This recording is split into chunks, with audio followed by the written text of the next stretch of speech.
Today on the Sclimbo channel, your streamer is full of eggs and ham. This just in, streamer very full of eggs and ham. Welcome in, everyone. My name is Sclimbo from Sox VTubing Agency, certified self-improvement VTuber. Hello, everyone. What's going on? Hello. Were they green? No, they were not green eggs and ham. They were normal ham and normal eggs. No green eggs here. Hello, Eggman. Get a load of this. Get a load of this. Get a load of this.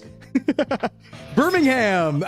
They're sending it early. Thanks, AA. Hey, welcome in, everybody. Happy Thursday. We had a little day off yesterday. I was stuck in my chore hell as usual. Got it all done, though. We're up to date. We're kind of caught up on stuff.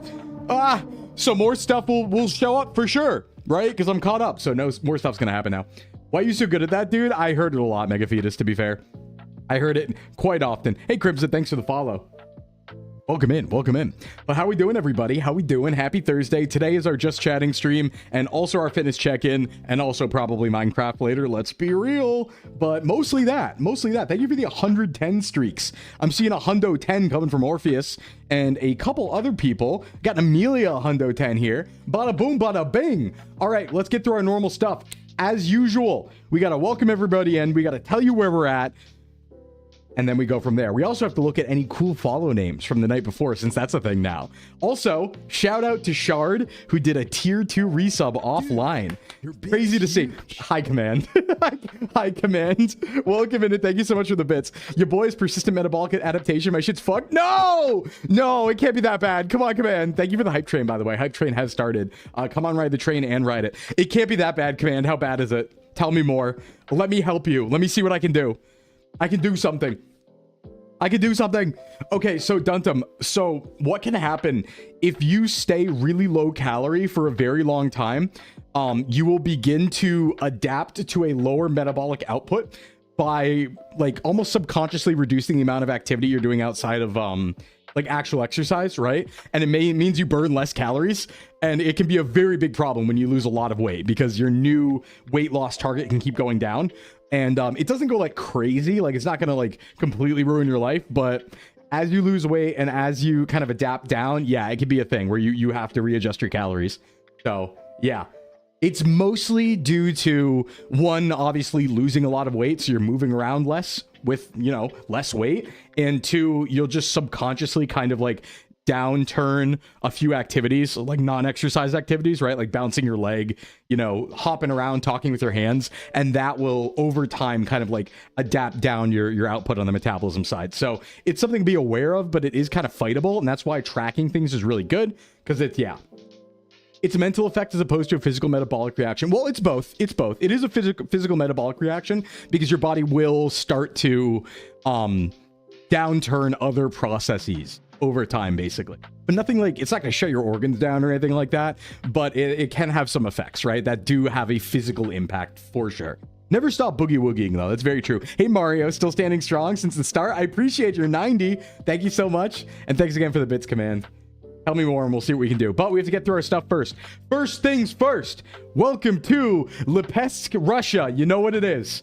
Always gotta be. I think this is just south of Moscow, I believe this is just south of Moscow. Now, one thing to note, let me just confirm this because I forgot about this. While this is Russia, this is European Russia, not Asian Russia. We are not over the Ural Mountains, which means we are in Europe. This is a Europe win, not an Asia win. Yeah, tricky. Happens sometimes. Most of the Russias we've got have been in Asia, but yeah, good call on that one. So let's give out points for that. That is going to Europe today. European Russia. There are different Russias. It be like that sometimes, you know? It do be like that. You got my neurons activated like I'm the first monkey on the ramp of Noah's Ark. Like I'm Japanese Power Rangers, Michael Jackson, go and beat it in Thriller to Smooth Criminal. I feel that. Big time. You're full of eggs, but not ham. That's really cool. You should be full of both. Both is good. Both is very good. Okay, let's welcome everybody in and get going from there. You tried throwing it back, but the sheer black bass, boom, the clap in my cheeks leveled the buildings. You know, that's like, it's tough. Like when you do a lot of squats or you do a lot of like abductor work and glute work and stuff like that, right? You can in fact cheek clap sonic booms. That's actually one of the reasons why they got rid of the Concorde, the plane, is there was obviously sonic booms from the Concorde and it was annoying people in cities, but also the clap of your ass. That too. It was also sonic boom. So your ass is unfortunately banned in city limits and many airspaces. So it's a big problem. It's a really big problem. You should go all in on a predict. I think it'd be pretty fun. The clap of my ass is alerting the guards. Okay, let me welcome everybody in. So first things first, do we have any cool names following overnight? Because we had a couple days here. Let's see if we got any cool, fun names in our follow list today. Anything interesting? Stop right there. Truly a situation. It really is. Who do we got? We got Forever Bambi. That's like, I mean, Bambi dies. No, it's Bambi's mom who dies. That's a little different. That's a little different, I guess. Russia comes up so often, it's crazy. Yeah, it's a big place. It's a really big place. Hey, Arcane, what's going on? Hi, Sclimberto. Is that my name now? Is that what we're going with? Anyway, welcome in Dunta, Mint, Tufo, Stay Bright, Amelia, Binka, Aodo, Mario, Little Crow, Shadowbendith, Tyler, Dragon, A12, Peoplers, Orpheus, Zabraf, Medievi, Varn, Morn, Frost, Sheba. Hey, Sheba. Let's see here. Berendi, Buck, thank you for the resub. Mammons, Double A, Kylo, thank you for the streak, and welcome in. Feral, Wi-Fi, Orcus, Brady, DTS, thank you for the follows. Zeplander, and Little Cotton, welcome in. Let's see who else we got. Mega Fetus, welcome in. Crimson, welcome in. Bada boom, bada bing, Command, welcome in. Of course, Swordfish, welcome in. And let's see, Beefquake, welcome in. Wrecker, welcome in. Etu, welcome in. Leafy, welcome in. Vanguard, welcome in. Zora, welcome in. And Mario Grandma, welcome in. We have Mario's grandma here. Wow, and thank you for the hype train. And Arcane, welcome in. That's all the welcomes. I'm dropping bars. Yeah, I always say it's like the poker rap, right? You're hitting the poker app. It's just with like chatter names. It's kind of the same thing. Granddad. That's not me. I'm not that old. I'm like a little old, but I'm not that old, you know? All right, so what have we done? That's our welcomes. That's our location. Think we're good to start. If you could. Oh, Mint already did it. Thank you, Mint. I was going to say, let's go ahead and pin the marshmallow in chat. We have a few questions coming in already. I think we have 3 already. I see them coming in. We'll get to them in a bit. I like to do a little bit of chatting first to bank them up, so we will get to those questions. Don't you worry about that. I do see them. The marshmallow is pinned. If you want to ask any fitness questions, any nutrition questions anonymously, or really any questions at all, or make any confessions, feel free, drop it in the marshmallow. That's right there in chat. Pin, you just submit it there. It's anonymous. You can ask questions in chat as well, but if you want it to be anonymous, bada boom, bada bing. This is what we do on Thursdays. This is the second Thursday since we had Zen join, so I like to just kind of round it up for any new watchers and stuff and say like, yeah, I am a professional when it comes to fitness, and I can answer these questions. So I like to help people out once a week on a stream, answering questions and helping them with their routines and lifestyles and stuff like that. But we also do just chatting and talk about whatever, you know, just kind of whatever, chatting and hydrating. You know it, Crest. Let me hit it. Woo! You're like 95% out of food. You're cooking rice with a Lipton soup mix. I mean, that's like fine. That's like fine. Round us up. Yeah, in a little pen. I'm like herding you. I'm herding you like a little sheep.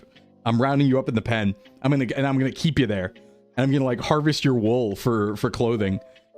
That would probably be making a tank top out of like sheep fur would be kind of bad. I guess it's wool, not fur, huh? But it's something like that. Oh, what is this? What is this? Oh, this is that emote again. All right. Like what? Like sheep. Like little sheep. I'm like herding you. I'm herding you into the pen. You got to stay within the fence and within the limits. Nice frame 1 on those emotes. I plead the 5th. All right. Oh, well, it wasn't an oh woo. It was like a ooh, you know, like woo, you know? Do the Jimbos have like a specific form? Soon. You made dog noises and described yourself as herding sheep. Wait, no, I could have been like the sheep herder man. I didn't have to be a dog in that scenario, man. I could have been the sheep man, the lord of the sheep, right? The dude. You made me the dog. I didn't do that. If you're gonna make an outfit from the wool, you'll be a wolf in sheep's clothing. I'm not. You're really testing me today, chat. How'd everyone do yesterday? You have a fun Wednesday? Middle of the week hump over for many people, right? I did a lot of work. Good day though. I wasn't really behind on anything. Got up early, hit my stuff, chore hell all day. You know, laundry, groceries, cleaned the house, edited some stuff, made some proposals. Big businessman moves. We're moving kind of business-like yesterday. And today, I got out and had breakfast with a friend again, and I walked in the woods like twice. That was nice. And that's why I'm full of ham and eggs. It was very nice. What did you eat yesterday? Actually, what did I eat? Hey, Janan, welcome in. What was the interesting thing I ate yesterday? Actually, I had a like a chorizo like wrap in the morning for breakfast, and then I think I had, what did I have for my free calories? Because, you know, I usually just eat rice, beans, and bacon, right? But then there's free calories. So I had a chorizo wrap. Then what else did I have? I think just popcorn. I think I just had a lot of popcorn, like in the afternoon, kind of. I just kind of like ate a lot of popcorn and watched YouTube for a little bit. I was supposed to take a little break and have time to myself between like 2 and 4 p.m. yesterday.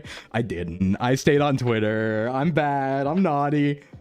You hit 100 today? Nice, nice. Hey, Percy, what's going on? Good morning. Sure wasn't bacon strips. I have bought dog food before by accident. I have done that. Hi, Percy. Yeah. One time I was at like one of those big stores, like the Costco, like BJ's like stores, and there was this like really big bag of chicken jerky. And I was like, oh, hell yeah. Like the macros look good and everything like that. And I got all the way to checkout until I realized it was for dogs. Listen, the macros were good. It looked efficient. I didn't need to cook it. It was kind of well priced. I should have just got it, honestly. I should have just got it. You know? Begging you for a list of dog. No! Okay. Well, this isn't going to help my chances at all. But I did have a conversation with another VTuber friend of mine about sleeping in dog beds, in human-sized dog beds. I did have a conversation in DMs recently about that. So, bought a giant plastic jug thing of the dog-shaped cheese puffs at 80% of the jug before I realized they were for dogs, not just shaped like dogs. Yeah, I thought they were just fun shapes. You know, like, why aren't we allowed to have fun shapes? We deserve fun shapes. It's not fair. Why can't I have, like, a cheese crocodile, right? We got dino nuggies. That's really all we got. You know, it's a stacked game against us. The animals have it good. That's all I'm saying. I'll back you up with that one. The human-sized dog beds look comfy. They do! It looks like a pillow all the way around the circumference, right? Like, it's not just one pillow. It's a pillow anywhere. Any which way you turn and roll around. It's kind of perfect. You know? So, like, you know, I already sleep on the floor. What's a little more? I've just, you know, I've been thinking about it. I've been having considerations, you know? Just been thinking about it here and there. But yeah, so good day this morning, good day yesterday, moving lucrative, moving business. And I hope everybody else had a good time too. What were you guys up to? What'd you do yesterday? Having a little break. We have infinity streams coming up for the rest of the week. By the way, I did get thrown into another collab. So we have stream today, obviously. And then later tonight, we're going to be doing the Pokemon TT RPG with Nova, Alessa, Porcelain Maid, and Poseidon. We're going to be doing that just like we did last week, same time over on Poseidon's channel. Tomorrow, we have 3 things. Tomorrow, we're going to be doing the free stream, normal time, right here. Then, like, at, 5 p.m. EST, we're going to finish Thunderbolt Fantasy, Season 1 in Discord. And then I'm doing the 30 VTuber Crab game at around 8. So, stack day tomorrow. And then, I was going to have a day off Saturday. He puts fingers together. I was going to have a day off Saturday, but I got invited to a Whittle collab. So I will be doing something on Saturday too. It's going to be a collab with, I don't know if it's officially announced yet, so I should probably not say, but I don't think it's that big of a deal. It's going to be a collab with a bunch of cool people. It's half of SVA and a few other people basically. But that's going to be on Saturday. And then on Sunday, we're going to be over on Kono's channel for that Pokemon Law and Fitness thing where we're fighting each other in Pokemon OU and the loser has to do 50 push-ups every loss. So yeah, I'm busy. It's a busy week. Rest of the week, you know, this could be fun. We got a lot going on. You play an Archipelago with a few friends. I really got to get on that. A lot of people have told me about Archipelago. It looks crazy cool. I got to jump on that. I know Emerald's on there, right? So I'll play that portion. You're drinking in VR for 6 hours and just woke up. Oh no, I've heard about people sleeping in VR. Is that that can't be good for you, right? There's no way that's good for you. You rewatched the ending of Thunderbolt. You're very hyped. Good. I'm very excited. We're going to bang out 7 episodes. It's going to be kind of a banger. kind of a banger. VR sleep is a thing. I just feel like it'd be really bad for you. Like, I get it, because it's like kind of a comfy place to sleep, right? And you could like talk to people and stuff like that. I don't know. I feel like the ambient light might be a problem. Yeah, did everybody practice your meteor step, by the way, before we watch the rest of Thunderbolt? I hope everybody's been practicing your meteor step. Also, why do they call it meteor step? It's not like there was a lot of meteors in like ancient Taiwan, right? Are there? I actually don't know. If you play one, consider playing with Deathlink. My friend dies in Splunky, which kills me and Mario and ends my bro's Risk of Rain run. Yeah, it's like a Nuzlocke. It kills my Pokemon when Mario dies in a different game. Hey, Bongo, what's up? A lot of VR sleep worlds have a dimmer option. You can lower it a lot, and with OLED headsets, you can get it really dark. Oh, true, because yeah, OLED can do true blacks. So, because they just turn on and off pixels individually, or something like that. You have a question, what is the best type of food to improve my overall health and make me more energized? Just not fast food, honestly. Any whole food is going to be kind of what you're looking for there, right? There's no one magical food that solves every problem. It's really just making sure you have a balanced diet so your entire like macro and micronutrient profile gets hit and you're not deficient in anything, right? That being said, I will say not majority of people, but like the biggest deficiencies out there are iron and vitamin D. So you could eat things that will help you with vitamin D and iron. Obviously, vitamin D is more of a be outside sort of thing, and you can supplement it with pills. But there's also a lot of vitamin D in things like mushrooms, for example. So you can do that. That's a good way to do it. And, you know, iron is you know, leafy vegetables, some meats and stuff like that. So, yeah. The TLDR is basically avoid 500 calories, so it explains why I've been having so much trouble cutting and why when I was sub 200 for that brief time, it made sense because I was eating about 1,000 calories, give or take, a day for almost a year. You shouldn't have adapted down that far, Command. I think there might be something else at play because it'd be hard to adapt down all the way to only 1,000 cal per day. What's maintenance, right? So I think like the adaptation does happen, but it shouldn't be that extreme. Something else might be going on there. I want to take some looks. It's a meteor step because you're fast and smooth. Well, I'm always fast and smooth, so. You think you'll go outside instead of eating mushrooms? Yeah, I mean, there's other foods with vitamin D in it, don't get me wrong, but going outside is kind of the way. You know? How do mushrooms with stay out of the sun have vitamin D? Teehee. I mean, there's a little sunlight on mushrooms, you know? Mushrooms can't get vitamin D from the sun, so they gotta make it themselves, yeah.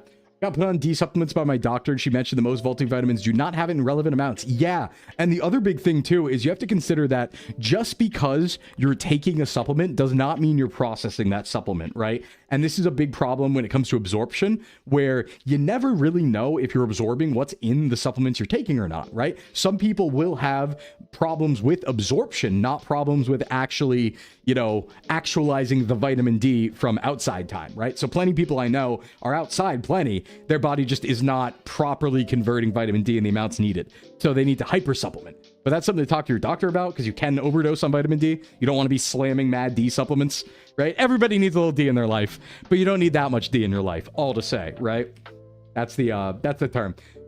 My doc told me to get Vit D supplements, and ever since I'm not at 20% of the minimum healthy amount anymore. Yeah, please get your D. Please get your D. Can I absorb you and steal your gains? Like sell? No. You can't put me in your gross tail hole. Don't do that, please, Varn. Hi. Yeah, slamming mad D. You gotta be slamming mad D all day, right? Oh, Sclim, Snoozy was asking if you can OD on vitamins the other day. You might want to tell her. Yeah, certain vitamins you can, certain vitamins you can't. It's the difference between water-soluble and fat-soluble vitamins in many cases. Because with water-soluble vitamins, if you have too much of a recommended dose, you'll just pee them out. They won't do anything naughty to you. You'll just generally pee anything you don't use out. And vitamin C is one of those. That's why the vitamin C dosages are so high. But there are a lot of fat-soluble vitamins as well, so you just got to be careful about that. You know? The only D I need are Destiny heroes. Hell yeah! This has been a certified Yu-Gi-Oh moment brought to you by Elemental/Destiny heroes from Yu-Gi-Oh GX.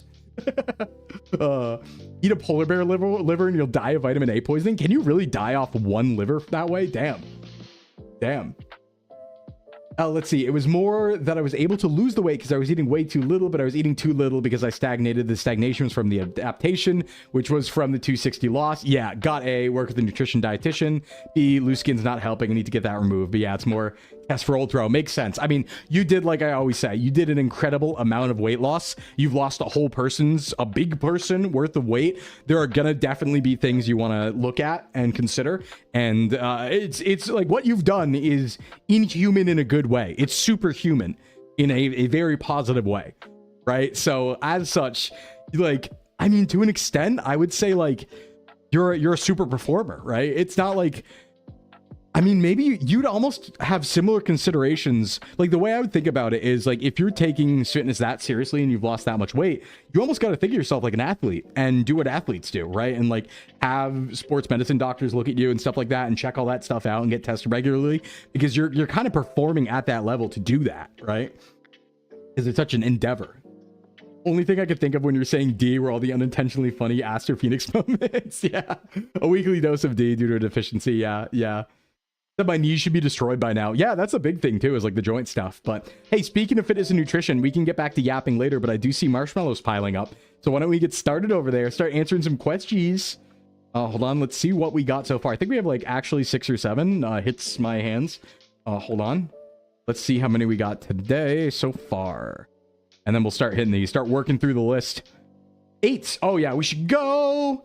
Okay, let's do this. We got 8. We gotta start cruising through these. Bada bing, let's get it. Okay, welcome. Hey, Hatsby. Yo, what's up, Dran? What's going on, Dran? What's going on? This little nefarious seal fucking creature. What's going on, Dran? How you doing today? All right, let's get to answering these questions. Bada boom. What's up, lady?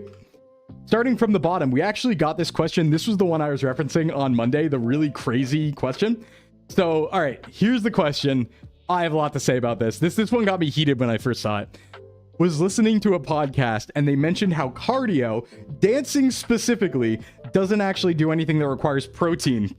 Yeah, all right, man. So drinking a protein shake afterwards would just wind up sending that right to fat storage. How accurate would you say that is? And if that's true, does that mean I should be sticking cardio on top of other exercise sessions instead of treating cardio for a specific muscle group as its own day? Okay, 2 questions. First off, no, that's complete lies. Whatever podcast that is, it's either a parody podcast or they're the people you should listen to the least ever of all time. Does not like. Also, hi, Dran. Hope you're doing good too. Big love, hearts. Yeah, does not like. Yeah, that's the craziest sentence I've ever seen, actually. Dancing doesn't require protein. Okay, here, let me like pose a question for you, right? We could do this with a simple logic game. We don't even need to know the science behind it. Do you think boxers have muscles? Do you think people who do combat sports have muscles? Right? That they might need protein for? Because, I mean, combat's mostly cardio, right? So clearly we wouldn't need any protein. No, this is... Yeah, everything you do requires everything, as command says, right? A very valid question to ask. I want to clarify, not making fun of the person who asked, making fun of the podcast for anyone to be ballsy enough to claim this. No, so dancing specifically actually uses a lot of protein, because when you're dancing, just like anything else, you are stressing your ligaments and muscles and stuff like that, and you are growing muscles too. Same thing for any form of cardio, right? Obviously, it's not going to be as much as if you were doing bodybuilding, but even running is going to build leg muscle. It's not going to build the same as if you were squatting 3 times per week, right? Obviously in size and strength, but it is building muscle, and you absolutely need protein for it. Also, we should remember that more than just muscle in the body uses protein. Protein is just a good thing to have in general, right? It's used for, nails, hair, digestive enzymes. It's used for processing many things. Like many things. Organs need it. Blood oxidation needs it. Like everything needs protein. It fuels everything in you. So to say you don't need it when doing like cardio is kind of silly. And then the second part of this claim would just wind up sending right to fat storage. That's just not even how your body works, right? Fat storage works based on energy balance. So if you have, more calories in a day than you actually expend, that is when things will be sent to fat storage. You're not going to somehow in a deficit because you ate protein when you were doing dancing. That's going to not metabolize. It's going to metabolize differently and go to fat storage. Like, no, that's not how the body works. That podcast is completely insane and has no idea what they're talking about. Even the most basic, like high school nutrition course would probably tell you that's crazy. So I really don't know where they're getting that from. That's wild. So I was really heated when I saw that. I was like, who is this podcast? Like, who are these people? Hey, Fleffel, welcome in. I actually want to know now, if you are the person who sent in this question, I want to know the name of the podcast. I need to know this. I need to go farm them for content. Tell me so I can content farm them. But to answer the second part of the question, which actually is still a very valid question, let's see, if that's true, does that mean I should be sticking cardio onto other exercise sessions instead of treating cardio for a specific muscle group as its own day? So a couple ways to do this. First things first, that is very true, is there are similar recovery pathways between hard cardio and hard lifting, especially for the legs. So if you do cardio and lifting in the same session to failure, there will be some mitigation of, like, you can't be best at everything, right? So it'll be a situation where you should probably focus on one or the other. You're not going to get to the peak of either by doing both, right? But that's fine. Oh no, I feel bad now. Hey, Yodo, it was the HoloLive girls. Oh no. Okay, I need to apologize. I thought this was like a grifter podcast. That's just lack of information, I think, on their end. I was assuming this was like a Fitfluencer grifting podcast, right? Like someone who is like the type of person to like scream at the mic that everything you eat's gonna kill you. I didn't realize it was the Holo Girls podcast. Okay, no, not making fun of them, retracting that. That I think is just lack of knowledge. And I don't want to make fun of lack of knowledge. I was assuming it was malicious because there's a lot of that in the fitness world. So I will redact that. I was assuming it was malicious intent. Malicious intent. No, that's probably just lack of knowledge on their part. But yeah, no, they are incorrect about that. They do want to have a lot of protein for dancing, and it will not be sent right to fat storage. Case in point, I actually have an anecdotal example of this. I knew somebody at one point, let's say, who was a dancer. That was their profession, right? They were a professional dancer, and that's just what they did. They were dancing like probably 5 or 6 hours per day, most days, and they were professional recitals, all that, so on and so forth, right? Obviously, their diet had a ton of protein in it, and they were also a very small person. They were like, I think 4'11" and like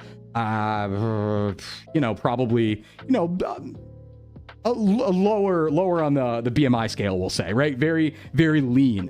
They had abs, right? They were jacked. They had abs, and they're eating tons of protein, and they're dancing 5 hours a day, right? There's no way, just thermodynamically, that you would store fat unnecessarily when you're burning that many calories and you're needing that many calories. Like, it just wouldn't work that way, right? Dancers are swole. They really are. It's weird. You would think they would know better. I imagine they have personal trainers. To be fair, though, not all personal trainers are good, for one, and not all are well versed in the nutrition side of things, right? Because you have to understand that most of the time, like, personal training and the fitness aspect of that, like, is not with the nutrition aspect, right? Like, you don't necessarily learn nutrition when you learn exercise. So someone who's a yoga specialist or a dancing specialist may know zero things about nutrition, and then they may, incorporate things that they heard on TikTok and stuff like that, right? There's also a lot of weird beliefs out there. Like, even, and I'll say this, right? Even gyms that I've trained at, gyms that I, personal trained at in the past, had belief systems that were really silly, that were completely unfounded. And these were professionals, right? These are professionals who gave out licenses and stuff like that. I remember one example where they tried to explain to me that all food and eating food had to do with blood typing. That there's a proper food you should eat based on your blood typing, and you won't be able to lose weight properly otherwise. And I was like, okay, that's obviously insane. There's no scientific basis for that whatsoever. But they are teaching it. But they sure are teaching it. So what probably happened there is it's most likely like the dance instructor or something said something and didn't really know what they were talking about in that case. But yeah, no, that Kiara and Iris and Bay, that is not true. That is not true. I feel bad now. I should. All right, you know what? This is a lesson. I've learned a lesson today. Right? Because usually I'm prudent. Usually I'm like careful and stuff like that. But the lesson I learned today is I shouldn't jump to conclusions, because I did assume this was like Fitfluencer grift podcast, especially because I heard podcast. Didn't realize it was the Holo Girls. I'm sure it was just lack of information on their part. Yeah, actually, timestamp me, Iota. I want to see that. I want to see that. That could be fun. Yeah, pseudoscience. It's definitely pseudoscience. You fell for the blood typing thing? Yeah, no, there's no real basis for that. But yeah, sorry for the continue answering the second question. It's, let's say, sticking cardio on other exercises. Yeah, so it's generally better to focus first on the thing that you want to do the most, right? So if you want to be really, really good at cardio and lifting secondary for you, do your cardio first. If you want to be really, really good at lifting and cardio secondary for you, do your lifting first. Generally, for people who lift, we want cardio to be after exercising, ideally spread even 6 hours apart. That's not realistic for a lot of people though, so just doing it a little bit after your lifting session is totally fine, right? If you like go to the gym, you spend an hour there, then you spend 30 minutes of cardio, that's super fine. Nothing wrong with that. Now, as for having its own days, sometimes, depending on the severity of cardio, maybe. Right? Maybe. So like that's something a lot of people will do on rest days where there'll be heavy lifting maybe 3 or 4 times a day. And then maybe on one of the rest days, they'll do jogging or they'll do running or swimming or something like that. So there are reasons to split that up for sure. But just know like you're not going to be the best at both. You do have to kind of specialize. Can't be jack of all trades, master of all of them. You can be master of none, right? Which isn't bad. It's good to be well-rounded. So yeah, that should be the answer there. Let's see.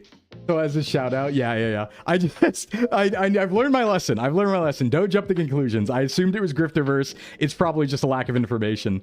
Because I was like, I feel bad now. Hey, Woozer, welcome in. What's going on?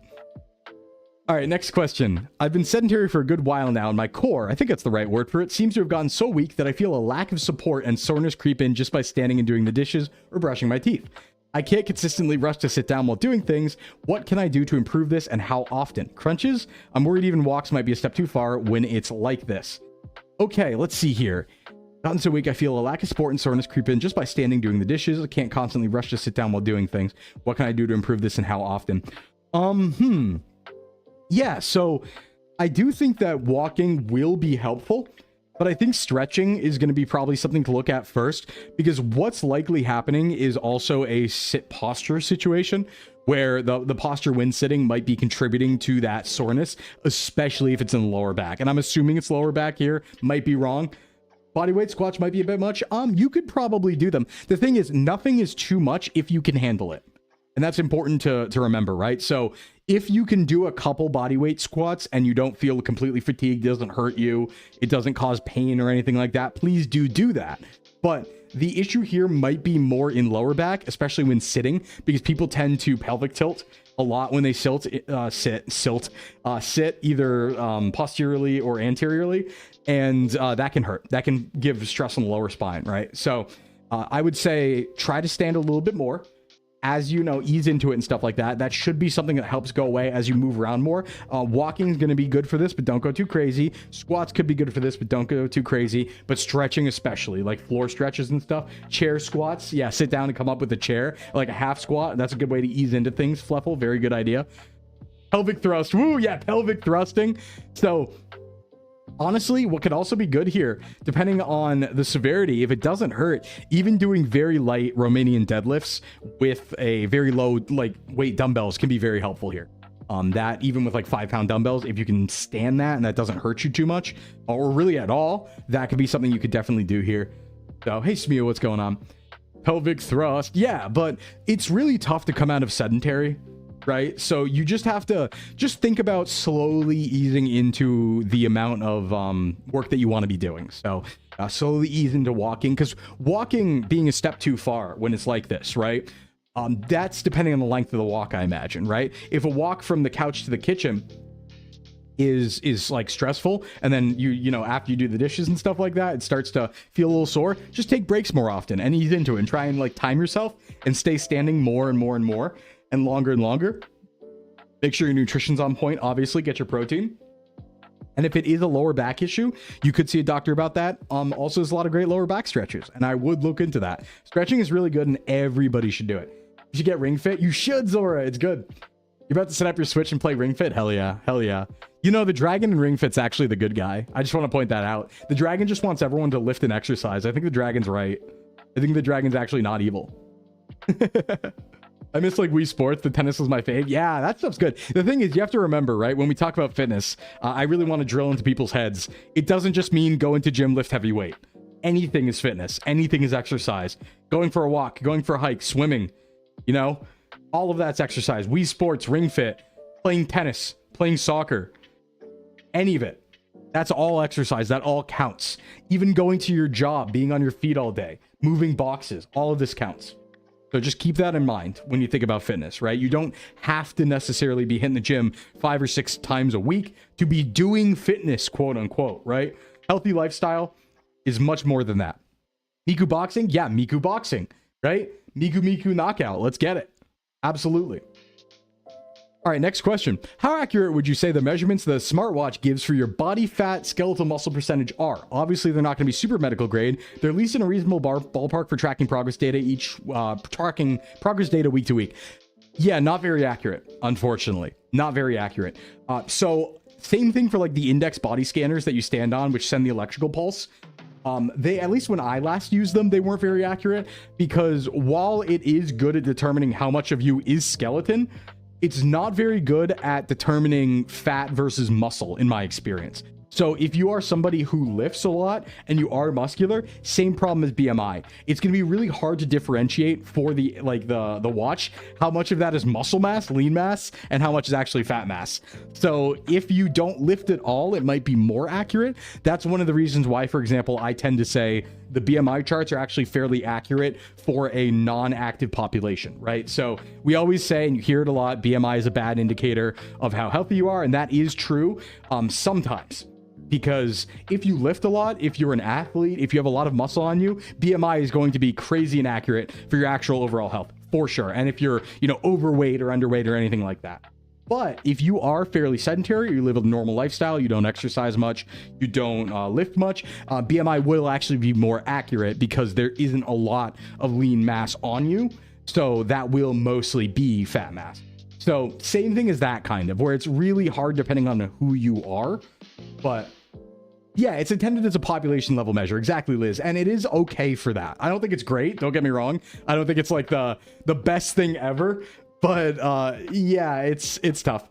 How I felt in the military, working out 5 times a week. We were pretty active. Using BMI didn't make sense. Yeah, using BMI doesn't make sense for anybody who lifts or is an athlete and has muscle mass, because muscle weighs more than fat too. So you're going to be at a high BMI, you know? Would you be BM mind? Hearts. Looking to not be sedentary. Hell yeah. But dang, $50? No. It's not useless though. Like step trackers in general are actually really good. Usually they include step trackers. I will say watch-based step trackers do a very good job of tracking steps.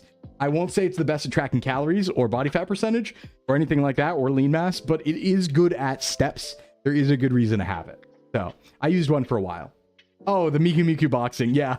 I got you. I thought you were saying like, oh, dang, I spent $50 on that tracker. And I was like, oh, no, you're good. All right, let's see. Next question. Cardio before strength training. I usually do like 5 to 10 minutes of walking on a steep incline before working upper body just to warm up. I hear people saying that cuts gains. What say Sclimp? Actually, that's totally fine, I think. So 5 to 10 minute warm up is actually really good to get you prepared to lift. And it really won't impact your lifts if you don't go too hard. So this is entirely a severity thing, right? If this is 5 to 10 minutes of going absolutely insane, right? Your like heart rate's up at like zone 5. You're hitting like 180 beats per minute.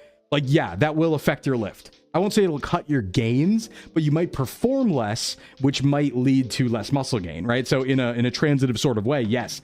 But 5 to 10 minute walking warm up, if you're, you know, zone 2 or something, your heart rate's a little elevated, you're just getting warmed up loosey-goosey, yeah, it's totally fine. If even recommended, I would say. Not going to significantly impact your gains. Like, don't get me wrong, there is the whole joke about, like, oh, cardio kills your gains. That's not really a concern most people should worry about. That's something for turbo hyper specialized athletes and only in severe amounts, right? They wanted me at like 20% body fat, and I would say I was 32% fat. Like, no way I was 32 fat at 200, 210 at 6'4". Yeah, probably not. Probably not. Like 32% at only being 200 at 6'4". Most likely no. Most likely no. That would be really hard. Is losing gains from cardio even a real thing? Yes, but the scenario that would have to happen in would be very complicated. Liz. So how that would work, the only way you could quote unquote lose gains from cardio is if you were in a bulk and you were eating a certain amount of calories and the cardio put you into a deficit, right? Because then you wouldn't have the extra calories to allocate to muscle building. That's really the only time cardio would kill your gains. If you were doing exercise that wasn't accounted for on a bulk and it put you into a deficit or maintenance, that's really the only time. So, or if you did cardio so hard that you underperformed on your actual lifting, which would then lead to reduced muscle gain, right? That was the other scenario. You're a gecko. Welcome in, Fountain. In high school, I was 32% body fat when I was 200 pounds at 5'11". Yeah, and that's what I'm saying. Like 32 would make sense for like 200 at 5'10", 5'11", not at 6'4". My brain sees Pow and goes, yes. Hey geckos, what's going on? All right, next question. Is it better to use apps/smartwatches like Samsung Watch, Apple Watch, which can properly track activity while their apps can have meals registered, or is it better to use a goal-based manual target like so and so much calories one must consume and a definite set of activity, 30 minutes of walking, 1 hour of gym would be better? A lot of this is up to preference. I would say, as usual, just be aware that the calorie tracking on apps on the smartwatches isn't terribly accurate, right? It's like, it can be off depending on the watch. It can be off significantly.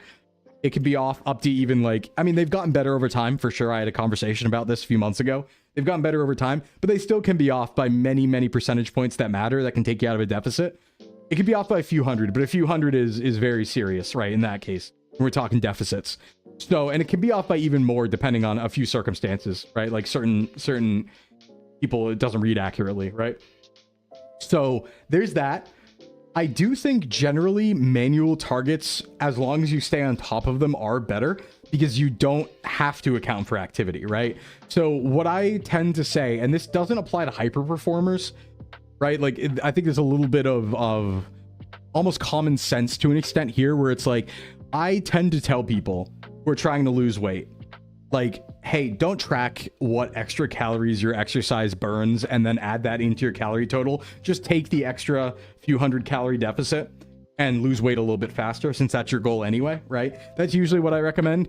But there are examples where this wouldn't be the case, right? So if you are walking 30,000 steps a day, or you're doing hard cardio every single day and then not counting that, and it's a consistent thing, yeah, then you'd end up at a severe deficit, and that wouldn't be a good idea.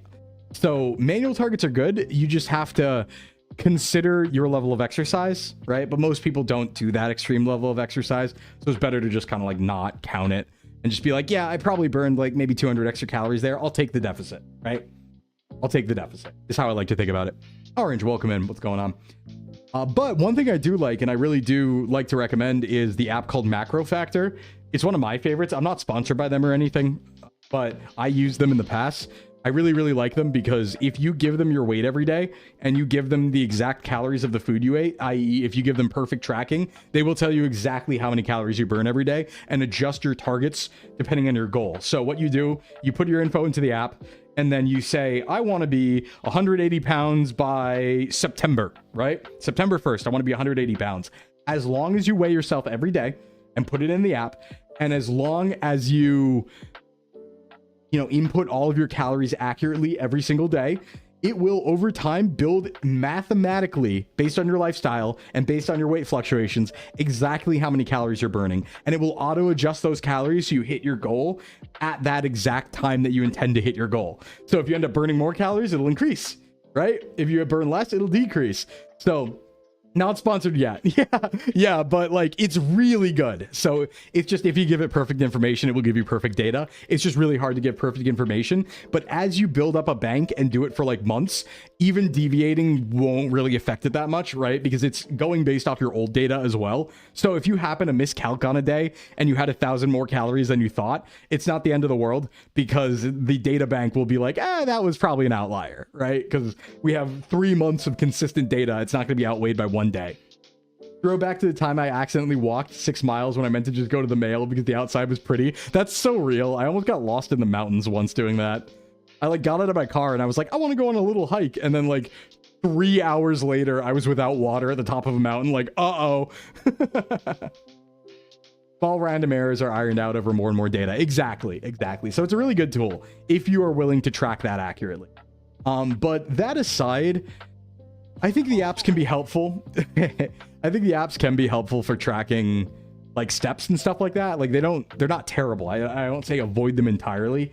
Just be aware that they might be a little inaccurate in how many calories you burn. They do tend to overestimate. Now, that might be good for somebody who's trying to gain weight, but not good for someone who's trying to lose weight. So manual tends to be better, and I think manual's not that bad to do, because all you really have to do is like find a number that makes sense with like those online calorie counting apps, and then just test it out and see what happens to your body and adjust from there, right? It sounds like a lot of work, but it really isn't that bad. What you do, you put your calcs in and say it says, okay, 2,000 calories to lose, a pound a week, right? Well, you eat 2,000 calories and you lose 2 pounds a week for a consistent 2 weeks. Okay, maybe you can increase your calories a little bit. Nothing crazy. Like these variances of a few hundred calories will matter, but they're not going to ruin your life. So that's the way I like to do it manually, but yeah. Do compression clothing provide benefits when wearing daily while exercising, or only once every so often? Like shirts and sleeves and stuff like that. So compression clothing, yeah, there are some medical benefits depending on conditions. So I know for a lot of people actually who have POTS, compression leggings can really help with the symptoms for people who have POTS when they're exercising, because it has to do with blood flow and making sure blood flow gets to the legs and back, right? So compressing the legs with compression clothing can actually really help there, depending on certain medical conditions. For a normal, not normal, I don't want to use that word, but for an average person, that isn't going to matter that much. Compression clothing is not really going to do anything. It doesn't do anything magical or special. The only thing you might say is if it's really tight, right? Like if it's a lifting sleeve or a belt or a lifting shirt, it will help you keep your form so you can push more weight. That's why you might see competition bench pressers have like a special shirt they lock into, and it just keeps them like, they can't move their arms. They can only bench, right? So if we're talking that level, yeah, there are going to be some benefits in form. But really, no, it doesn't really do much besides that. But it is good for people with certain medical conditions. And it's kind of cool. I like it. It's cool. It's aesthetically cool. Orthostatic intolerance gang, rise up. Yeah, no, I have heard, and I've actually talked to, I can confirm this too, because I talked to a POTS specialist doctor about this. And one of the recommendations was compression leggings. So I do feel comfortable saying that, even though it's kind of outside my expertise, because I did speak to an expert about this. Because I was like, hey, I have a lot of clients who end up having POTS and Ehlers-Danlos combined. Like, what are some things I can do that might be able to help them? And I had a good conversation. So, all right, let's see here. Next question. I think Sclimbo is the perfect example that looks don't matter. Thank you for the compliment, but ouch. Aren't I beautiful? Aren't I beautiful too? Bro, such a delight energy-wise. Oh, thank you. Very uplifting, low-key. I have a bit of celebrity crush on the persona he puts forth. Oh, thank you. I will say, it's honestly not that much of a persona. Like, anyone who is gonna meet me at conventions or something like that, I'm kind of normally like this. This is pretty normal for me. I don't really put on much of a show. I mostly just am this loud and yapping all the time anyway. Let's see. It really has me thinking about how personality really can do 100% of the legwork. While Sclimbo is undoubtedly the peak male performance, I think we can all acknowledge he's a slimby little guy. I really am. Well, thank you so much. That makes me smile. I'm smiling right now. You can see it on the model. Thank you so much. I'm glad you're here. And I'm glad I can help out when it comes to like fitness and energy and having people have a good time, But yeah. But someday, let me tell you, someday, this Sclim will have looks. Just you wait. Just you wait. All right, let's see. Heavy downer incoming. My uncle Tall Tom passed last night. The man was a saint and a true soul. He let himself go by not going to the doctor ever. I will miss this man every day. He was never rude, always loving, a true kind soul. I feel like my father will not invite me to the wake or funeral. How do you suggest I honor this great man without starting a fuss? Think about adding a bird bath and flowers near his grave. And also, chat, go to the doctors. Yes, please do go to the doctors. Please do that. I am sorry for your loss. I actually do have kind of a personal anecdote for stuff like this. As somebody who doesn't really follow many traditional ways of, I don't really have like a traditional religion or a traditional like mourning schema, I guess I would say. I've found ways to do things, and I kind of like this idea of like adding like a bird feeder. I know when one of my grandmas passed, what I ended up doing was I got like one of her like favorite like pieces of food, and I brought it into the woods and kind of like left it there like at a tree basically, and like thought about her and stuff like that, right? Because I know like obviously something in the woods is going to eat it, but you can kind of like, you know, chalk that up to like a gift almost, right? To like the woods or something like that, or like to the spirit. So I think there are ways, absolutely. And I think you find the best way that you feel like honors, you know, Tom. In this case, you don't necessarily need to have the fancy funeral or anything like that. I would hope that you get invited. That's unfortunate if you don't.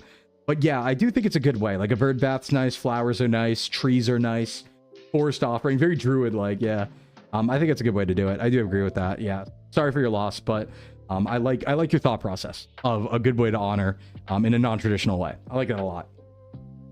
This is like the tweet with Flork that was like, Sclimbo, we need to make you hot to attract female viewers. I thought I was hot. Yeah, am I not? This is like the best Sclimbos have ever looked. I look so good for a Sclim. Come on. This body, I worked so hard on it. Swevin. Forest offering. Yep, absolutely. All right, let's see. I think we got a couple more. Yeah, we do. How do you kind of push yourself to go to the gym? I'm overweight and I want to change, but I just dread going to the gym between people seeing me and also not knowing how to use the equipment there. On top of that, I generally don't really enjoy going to the gym, but I know for me, diet alone isn't enough. Yeah, it's hey Mint, what's going on? And hey Vex, it's a really good question, and it's something we do tackle a lot, which is like, how do you have the motivation, right? The normal ways that I recommend people do this is Limbo, listen for a Sclim 10 out of 10. The normal thing I recommend is like try and make gym on the way back from work and don't go home first. That way you think of it as part of your workday, right? That's one thing I recommend. The other thing I recommend is like learning with a friend first so you know how to do it. But the nice thing is sometimes you just need to go in once. Like gyms have people there who know how to use the equipment. So if you can drum up the bravery to go just once and ask somebody how to use something, or watch some YouTube videos and learn how to use something, you'll be good forever, right? You only have to do it once. So it might seem really daunting, it might seem really scary, but all it's going to take between you and knowing how to use a piece of equipment is actually 20 minutes, right? You're going to walk into that gym, you're going to go to the front desk, and you're going to say something to the effect of like, hey, I'm really new to the gym. Is there a way you can show me how to use this piece of equipment and how this works, right? A specific piece you might want to do. And let me tell you, you could just blank out, close your brain down for 10 minutes. And at the end of that 10 minutes, you will know how to use the piece of equipment, right? And then you're good forever. So that is one thing I would recommend. Free weights at home are a good way to do it too. If you don't want to be out in public, you get a home setup and you're all good to go, right? A bench and adjustable dumbbells will get you absolutely everywhere. And you don't even need that much, you know? Don't even need that much. So that's one way to do it too. But like, I don't know, mentally, how I like to think about it sometimes is like, try to start thinking of yourself like an athlete is a tool that I use, right? So I know it is a little different for me because I, you know, ran a gym and I also do like fitness VTubing and stuff like that. But for me, when I go out and I don't want to work or I don't want to work out, I try to think to myself, like, this is my job. Like my job is to know this stuff, do this stuff, and touch it and know how it works, right? And I think there's other ways that you can do that mentally, even if you don't do it as a career, where you can kind of be like, almost like the Plato thing, right? I think Plato had a quote that was like, it was something to the effect of like, it says man in this context, but it was like, no man should go through life without seeing the capabilities of his body, right? And it's kind of like that. Like, think to yourself, like, oh, I'm a human being. Like, I can move, I can do all this cool stuff. I want to see what I'm capable of as a human being. And maybe that mental switch of like, this is something humans do, this is something I should be able to do too, can help give that motivation, because it's kind of like a I deserve this sort of thing, right? That's one way that helps for me at the very least. But it is tough. It is tough. Let's see, going once, exactly, 100%, not getting too caught up with the end goal. Yeah, just go once and figure out how to do things, you know? Build your own gym like the Soviets and you'll know what you built and how they work. That's true. That is true. That would work too. But yeah, it's really tough. Like, getting the motivation is super tough, and it is a very personal journey, you know? So the same thing won't work for everybody. Another thing is, like, giving yourself a reward system can be really good here. This is where I like to talk about, like, you know, get yourself addicted to caffeine and then don't have caffeine at home. So you have to go past the gym or to the gym and then you earn the caffeine, right? Or like even a snack or something like that. That's a good way to do it too, is give yourself a reward system where you only get to do something if you go to the gym. and it's an extra thing. Like, you're not restricting your normal life, right? You're not taking something away that you already have, but adding something more fun on top. Because something we should always consider when it comes to spending money and stuff like that is fitness is so important. As Janan says, staying healthy and giving yourself an enjoyable life. Like, fitness and staying healthy is so important to your lifestyle, your longevity, and overall quality of life that, like, you deserve to spend money on it, is the way I like to think about it, right? Like, it's tough, and this is something I struggle with too, is trying to get into the mind space of like, yeah, oh, this is a few dollars every time I do this. Right, if I like get a snack or something like that at the gym to justify going to the gym, but like, that is something you want to spend money on, right? You want to spend money on your health. So just think about it that way. Like, you're basically, if you want to extrapolate, you're spending money to live longer, and that's a really good thing, right? It's like why you would spend a lot of money on a bed or a good skincare routine or a good mouth hygiene routine, right? Same reasons. Hey, Cash, wait, you're a fitness professional? I am. I run a gym in real life. That's not a bit. So every Thursday we do chatting streams here where I answer questions and help people out with fitness and nutrition on top of usual just chatting. So yeah, I know it's a new thing for a lot of the geckos coming in and stuff like that. So I feel like I need this like not a bit thing where at the top it's like, I am a fitness professional. This is not a bit. This is not a VTuber bit. This is real. I do this for real. Goes to the gym. Ah, yes, I deserve Dairy Queen. Yeah, but even with that, Leafy, like if you incorporate it into your calories, maybe you do deserve Dairy Queen, right? Diet changes are a transition too, so small changes a week are good. Yep, exactly, little dog. And it's really good too to not change too many things at once, right? Like, do one big lifestyle change, maybe one or two smaller ones at a time. Don't try and overhaul everything and get up at 5 a.m. to run 7 times a week. It won't work. That's just, we're not mentally built for a change that significant. You got to ease into things. Hey, Crab, what's going on? It's okay if you fail your goals. The important thing is to try again. Yep, get back on the horse. I was in the other room listening. The quote you're thinking of was Socrates. Oh, thank you. Okay, it was Socrates. Thank you, Bengus. Also, your VTuber doesn't look very fit. That's why I laughed. What do you mean? This is like, look, this is like peak performance. What? I worked so hard for this bod. Look at my muscles. Look at my biceps. They're bulging. This is a beautiful slimzition right here.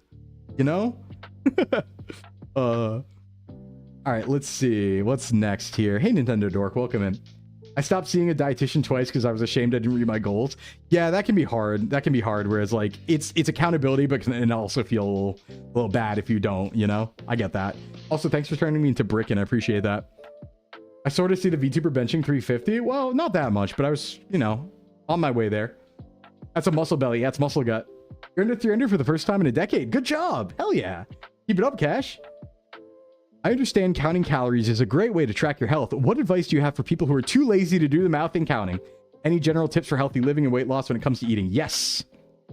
So this is one of those rare situations where I say something to the effect of, now you intermittent fast. I am kind of convinced of this. If you are incredibly lazy and you don't want to do the math, I think the best way to still lose weight without counting is to restrict the number of times you eat. And I'm not saying that's beneficial for any other reason, right? I'm not saying there's something inherently good about intermittent fasting. In fact, there are, depending on your eating window, some negatives for fitness on doing that. But it is a way to lower calories without thinking about it, because generally people will eat less if they eat less meals, right? Now, I don't. And I always like to preface this. You might be somebody who, even if you only eat twice a day, those are just going to be 2 really big meals and you'd still be over your maintenance calories anyway. And in situations like that, yeah, you kind of have to count. You kind of have to count, or you have to count once and eat the same thing over and over and over again. You're an intermittent enjoyer? Yeah. So like, another thing you can do is if you just meal prep once, right? You like come up with a meal plan and you know what it is, you know how many calories it is, and you just eat that same thing every single day with maybe like a couple swaps, then you don't have to count. You only have to count once because you know what you're eating. So that's one way to do it too. Another way is portion control on plates. You can use smaller plates or plates that have like pre-portioned areas for like this much, you know, protein, this much carbs. And as long as you don't stack it too high, that will also work as well. So that's really the best way to do things without counting. You can also just generally try to move more, obviously, try to exercise more, and just be conscious that you're not bored and you're not eating because you're bored, but you're eating because you're hungry, and that sort of thing. You can eat more like high volume foods. That's another good way to do it, right? Eat things that are really, really, really high volume, low calorie, so you know it'd be really hard to overeat on them. Like salads, for example, being great for that. Hey, Matungo. That's many things you can do. The benefit of packaged foods, they're always the same amount of calories, unless they're not. Unless they're not. The one warning I give you, Liz, is the one thing I always say about prepackaged food, which is calorie tolerances on labels are allowed to be off by 20%. We're pretty confident about Whole Foods, right? We know how much potato is, but the lean cuisine, you know, Alfredo chicken bowl, maybe not so sure. So you can run into a situation where if you eat the same, 20%. And that's the case in the EU as well, Crab. I'm going to point that out right now. The EU, I believe, also has a 20% tolerance. So all to say, if you do eat the same prepackaged food over and over again, you could theoretically run into a situation where it's more calories than expected. But that's only if you eat the same thing, right? If you eat a lot of different things that are prepackaged, it would end up probably coming to an average where it doesn't matter that much, right? Would the 22 pack of 750 food trays from Sam's Club be good for portion control since they're pretty small? I don't think I've seen that, Aota, but probably, yeah. Try more variety in diet because you're picky. Be adding more chicken and fish. Previously was only beef. Yeah, and that's a good way to do it because chicken's really lean compared to beef, and fish is going to have more healthier fat for you than beef will. So you'll have lower calories in general by swapping to chicken. And calorie swaps and food swaps is another great way to lower calories without actually counting because the same amount of food volume-wise will be less calories. Yeah, kids' plates, that could work too. Wait, Euro tolerances are lower? I thought they were 20%. EU calorie label tolerance. Did that just change? 20%. Hold on. I'm looking this up because I was pretty sure that it was also the case there. Did it change? Yeah, plus or minus 20% of declared value. The margin accounts for natural biological variations in ingredients, minor inconsistencies. Official guidelines. It still says 20% when I'm looking it up. But hey, Grizzon, what's going on? It's still saying that when I'm looking it up, but maybe there was a new law or something and it hasn't updated.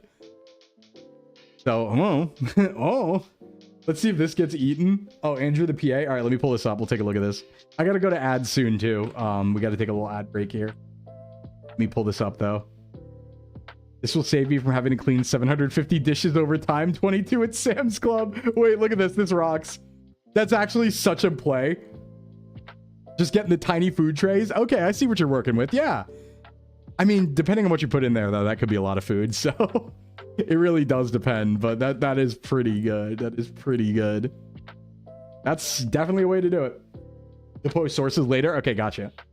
Thank you. I appreciate that. I want to correct information if I'm wrong about the EU 20% thing. I wish every ad added a Sclim too, Crab. I really do. Okay, everybody, we got to take an ad break to disable our pre-rolls. We're going to be right back in 4 minutes. I will see you on the other side for more questions. You can feel free to submit them while we're away, and I will continue answering them, but I got to go take a little breaky. Everybody use your bathroom, get your snacks, do some stretches, do some pull-ups, do whatever, take your meds. BRB.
All right, welcome back, everybody. I'm still bricking. What's going on? Let's rock.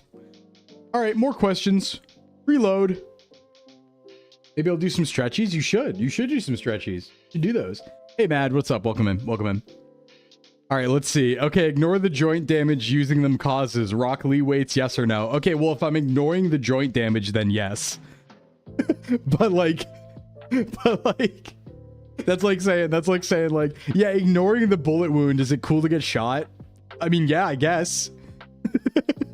Guess so. But yeah, so ignoring the joint damage, yeah, they're pretty cool. Absolutely. Go for it. Ignoring the joint damage.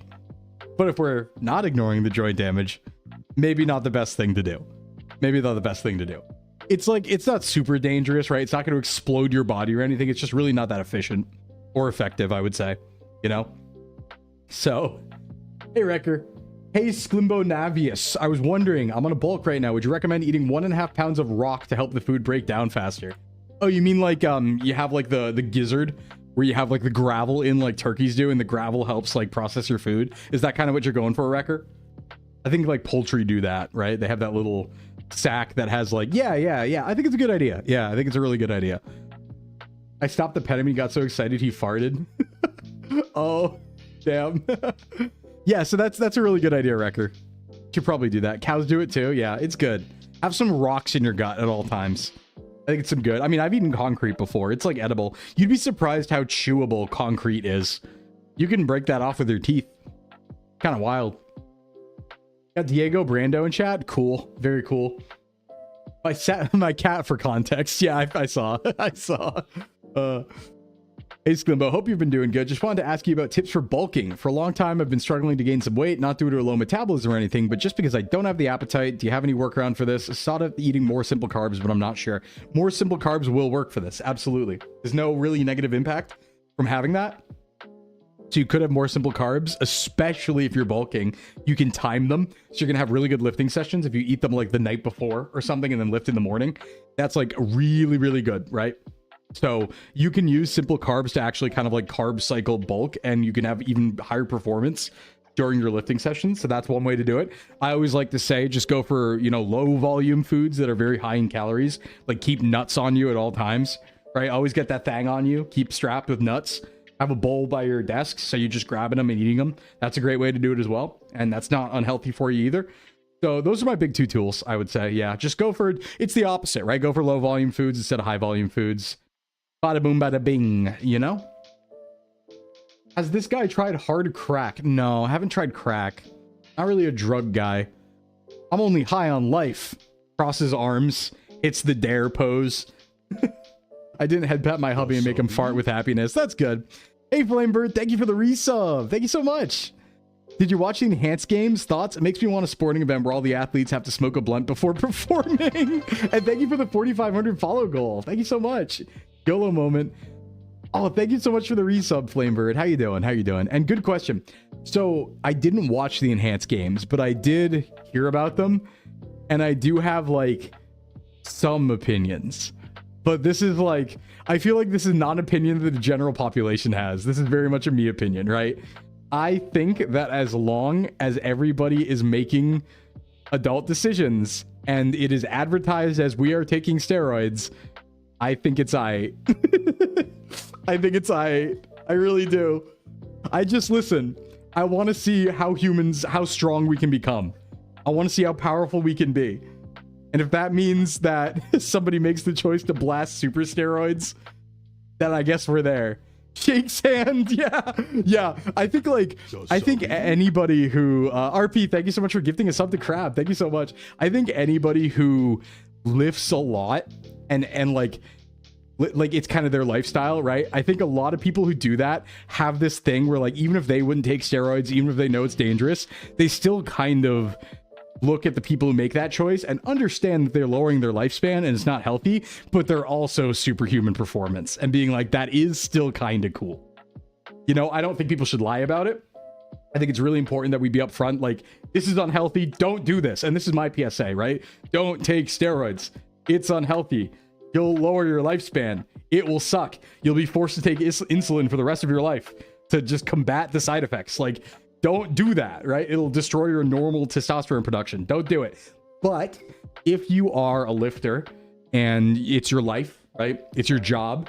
You're, you know, at your natty limit. You've been lifting for a decade, seriously, competition, you know, 10, 15 years. And you make the choice that you want to cut your lifespan and take performance enhancers.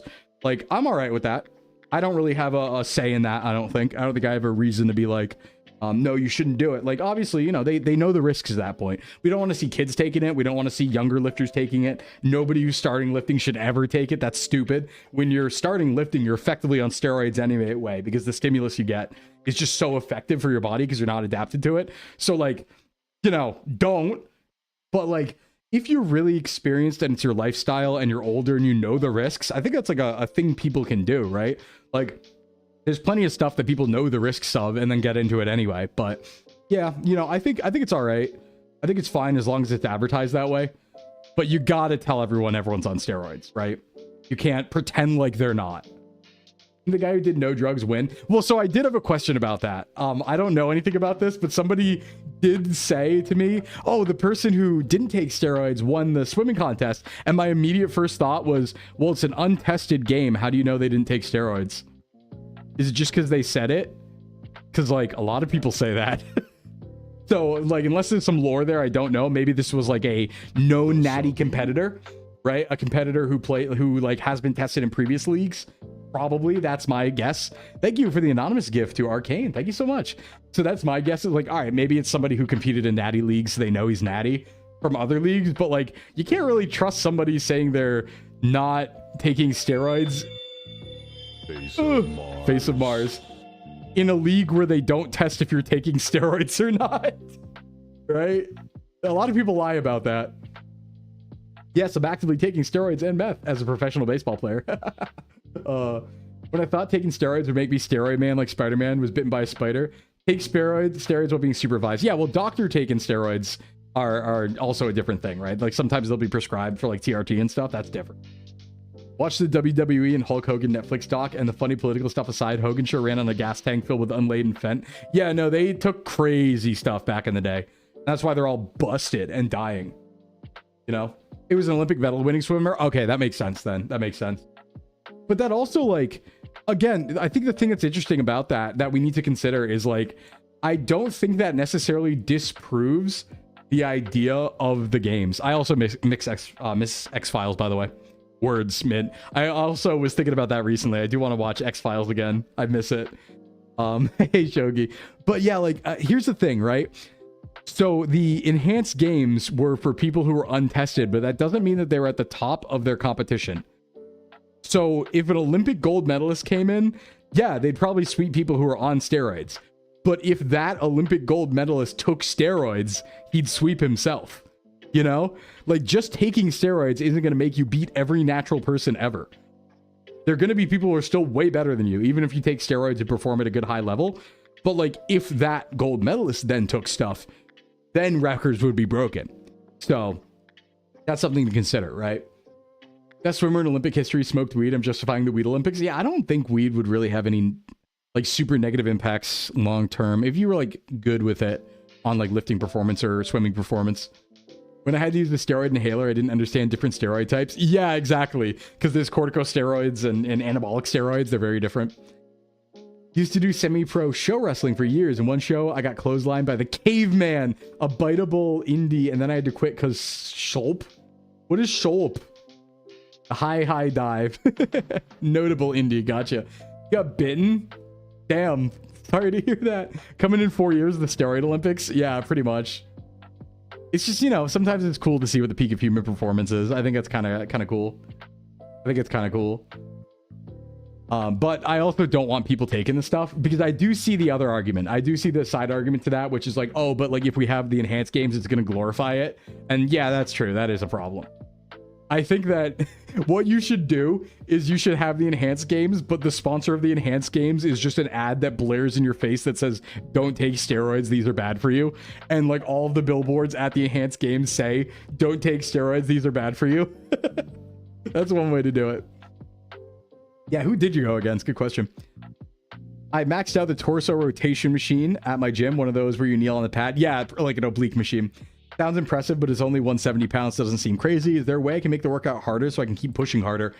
Yeah. So what you could do here is you could, for one thing, slow it down a little bit. Oh my God, what's that? I heard noises.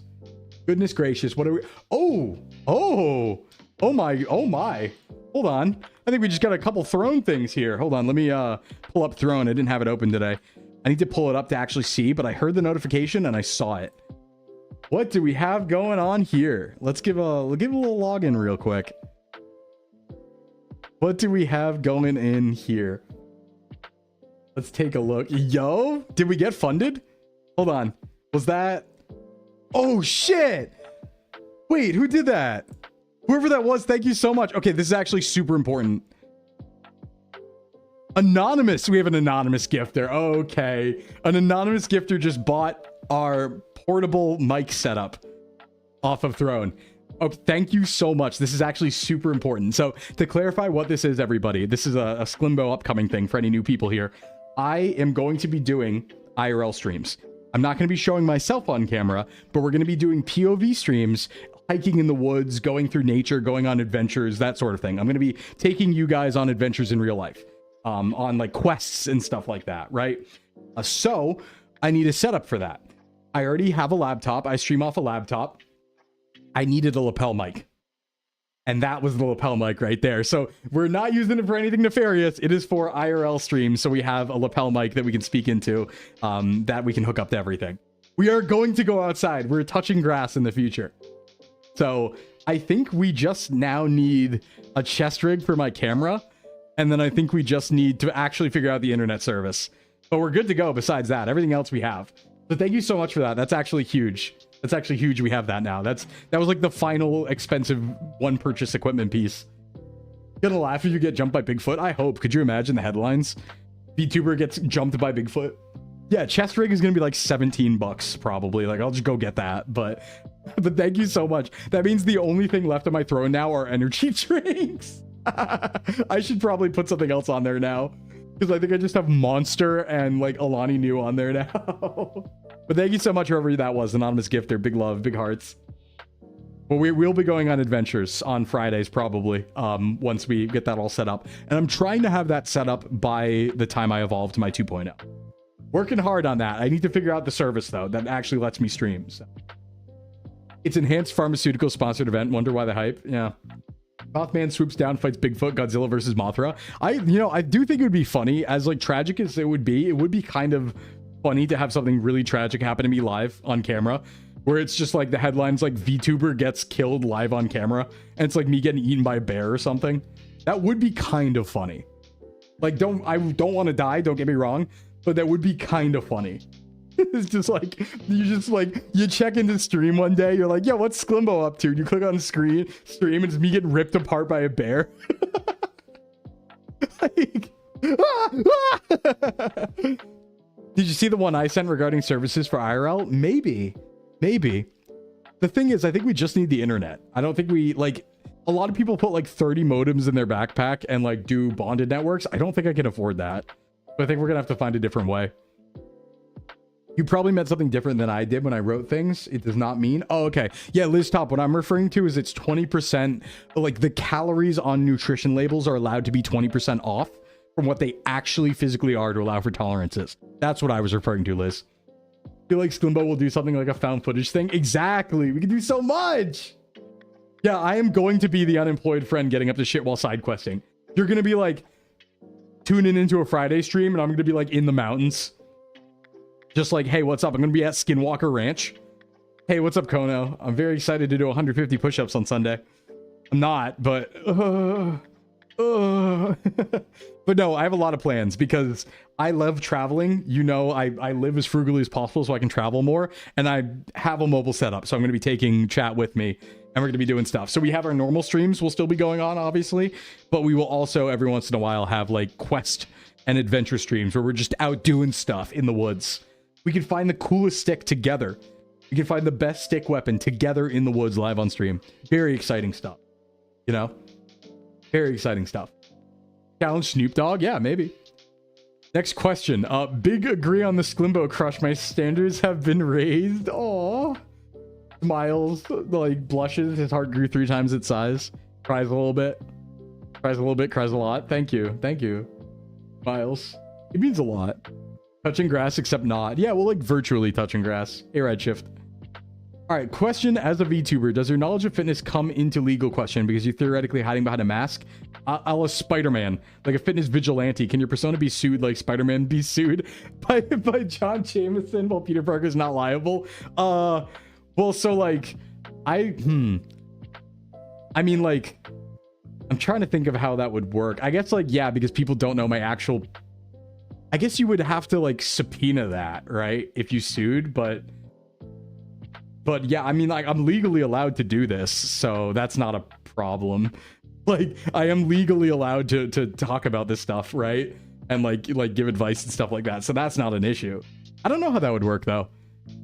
I guess you'd probably have to... Yeah. Huh. Oh, I wonder. Would you do LARPing on stream? Yup. I love LARPing. That would be so cool. Yeah, suing a VTuber model will be funny. Well, if you sue the model... Hey, Kono! Hey, Kono! You know, fun question, actually. It's a great thing we have literal lawyer VTuber here right now. Kono, what would happen? You would then just send a third-party subpoena to Twitch. Twitch would most likely resist. What about agency, right? Because I'm signed under an agency as a contractor. I don't know how that would work. But yeah, actual lawyer VTuber here, by the way. Kono, right here in chat. So, good question to ask while Kono's here. But I mean, I am legally allowed to do this. So there's, you know, that. Also, you know, like, there's insurance involved with that protects you against that sort of thing, right? There's like personal trainer insurance that protects you against that sort of thing. So there's that too. Real funny timing with Kono collab and SVA seminar coming up. Yeah, remember, we do have an SVA seminar coming up, which is the seminar that tells you how to not get scammed by VTuber agencies and contracts in general. You know, contracts in general. You could just say, I can do this legally, and it holds up in court. Let's see, you'd have to bring a motion to compel subpoena with the judge deciding whether or not your privacy rights should be invaded. Yeah, okay, so there's an SVA seminar, because what happened is, just to talk about it a little bit, yeah, there's the link. You can follow the link. That's a socks link. So basically, there's been a lot of things recently about people getting got by bad contracts in VTubing and being not understanding their legal rights in VTubing and stuff like that. And Socks Agency has decided that we've kind of had enough of that shit. And so we're putting on seminars free to the public where lawyers, we basically have lawyers who are going to be giving presentations on what to look out for red flag wise in contracts, in like VTuber contracts and contracts in general and stuff like that. Just as a, and they're free, like anyone can come to these, just as a, like, don't get scammed by evil corporations. That's bad. Don't do that. Where will it be streamed and hosted? I think it's in the SVA main Discord. All the information's on Twitter. So, are you saying you don't actually look like your VTuber model? No, this is me. This is me. Flork makes a lot of decisions based on VTuber agencies imploding. No comment. No comment. Yeah, no comment. I want to don't scam the corpos either, but yeah. Yeah, I mean, there was that whole debacle. You probably realized it happened during Stream Tuesday. That whole thing going on with that agency. That was happening while we were live. I was definitely seeing like Discord messages about it, but I was like, I don't know what's going on. I won't comment on it on stream or anything like that. But I'll just say what Flork said. Yeah, we really had no association with that guy. We really had no association with that guy. That was like, I guess, him just coming up with things. So yeah. Main Discord on June 6th. Yeah, that was a weird one. That was a weird one. It is what it is. I've reviewed a lot of VTuber agency contracts and affiliate contracts. Yeah. You could reach out too, actually, if you want, Kono, because I know we were looking for experts in various fields that could be doing seminar stuff. So you could also reach out too if you wanted, Kono. Imagine Flork sitting back in the office chair just smoking like, another one. Can that guy get charged with fraud or anything? I don't know. I mean, it's not really my place to talk about it, right? All I know is I never had any interactions with the guy. Like, I never spoke with the guy or anything like that. I never had any dealings. I will say, though, one thing I'm very surprised about is like, oh man, did he approach everyone to join that agency? because I feel like there are 200 people on my feed who are saying that this guy tried to sign them as a talent. And it's like, damn, like dude got around. That's crazy. So yeah, but I had no I never even met him, never spoke to him or anything like that. Just join the server for the seminar? Hell yeah, hell yeah. All right, let's keep answering some questions here. We got a few more. Yeah, anyone who was someone he thought he might be able to well, yeah, I just don't want to comment on it too like directly or anything like that. But like, listen, the things are on Twitter. Flork said what he said. I stand by what Flork said, right? What I will say is what Flork said on Twitter about the whole situation is, to my knowledge, correct. Is also, to my knowledge, accurate. So I do stand behind Flork on what he said on Twitter about that whole thing. Gonna have to do some Googling about this because I keep hearing about it. No actual info. Yeah, just take a look, you know? My feed was the same, and it was just like when VTuber shut down, everyone was like, see how they tried to get me in? Well, there's a lot of that, right? There's a lot of people apply. A lot of people apply to agencies. I mean, if you look at any modern agency application, there's usually thousands of applicants. So it does make sense. It does make sense. Yeah, it's going to be a really cool stream. It's going to be a really cool stream for sure. But yeah, all I'll say is I do agree with what Flork said. That is accurate to my knowledge. All right, next question. I like non-meat protein. Is there one type of nut that beats the others for nutritional value? Okay, so like all nuts are pretty good. But, you know, I actually don't know too much about like individual nut nutrition. Like, I know nuts as a whole, but I don't know too much about the individual minute differences between certain types of nuts. I do know, if I remember right, that like cashews are more on the, I don't want to say lower end, but I think things like pistachio and almonds are more dense nutritionally. But that's kind of pulling out of my ass, to be honest. Not 100 on that. So, All the Stars JP. Yeah, that was a sad situation too with JP. Yeah, they are more of a fat than a protein, but they do have protein as well. They do have protein as well. Let's see. Me popping in on this side to yell with Flork. Yeah, fuck that one guy before I disappear. Hey, Etu said it. I didn't say anything. But Etu did say, hey, fuck that guy. I just want everyone to know Etu said that and not me. Etu and Flork did just say, fuck that guy. I've said nothing, but I'm just saying the words over and over again. Fuck that guy. Those words that Etu and Flork said. Okay. Pistachios are highest in protein. Yeah, a lot of them should be about, what, like 7 grams per 190 calories or something like that? You know? Weekend Shein, yeah, half the cast. It's 6 of them, yeah. Yeah, we talked about it a little bit on Tuesday. It was a rough day. It was a rough day for agencies, for sure. Rough day for agencies, for sure. But hey, you know what? SVA goes strong. I'm confident in us. We're focusing on us. We move forward. We have big things coming. We're chilling, you know? So, I believe in us. Fitness question. I've heard from different people different things. Some of my gym bro friends say cardio isn't as important for weight loss. Others say it should be the main focus. What would you say is more correct? What would you say are some good cardio workouts if cardio is the way to go? I think cardio being more important, or I don't think it should be the main focus. Nutrition should be the main focus when it comes for weight loss. Cardio is secondary to nutrition, absolutely, right? By definition, it's secondary because you can do all the cardio you want and not lose any weight if you're not eating properly. So, like, just logically, nutrition does come first. But cardio is important. It's good for health. It's good for aiding, you know, a little bit of weight loss because you're going to be increasing your calorie burn. Hey, Murmur, what's going on? Welcome in, welcome in. How you doing, Raiders? What's happening? My name's Sclimbo from Socks Agency. We're answering fitness questions. Hope you had a good stream. What were you up to? Bada boom, bada bing. Can't keep a good fitness VTuber and agency down. I did have a joke thing I said to Flork. Oh, where'd my tracking go? Hello? Uh-oh.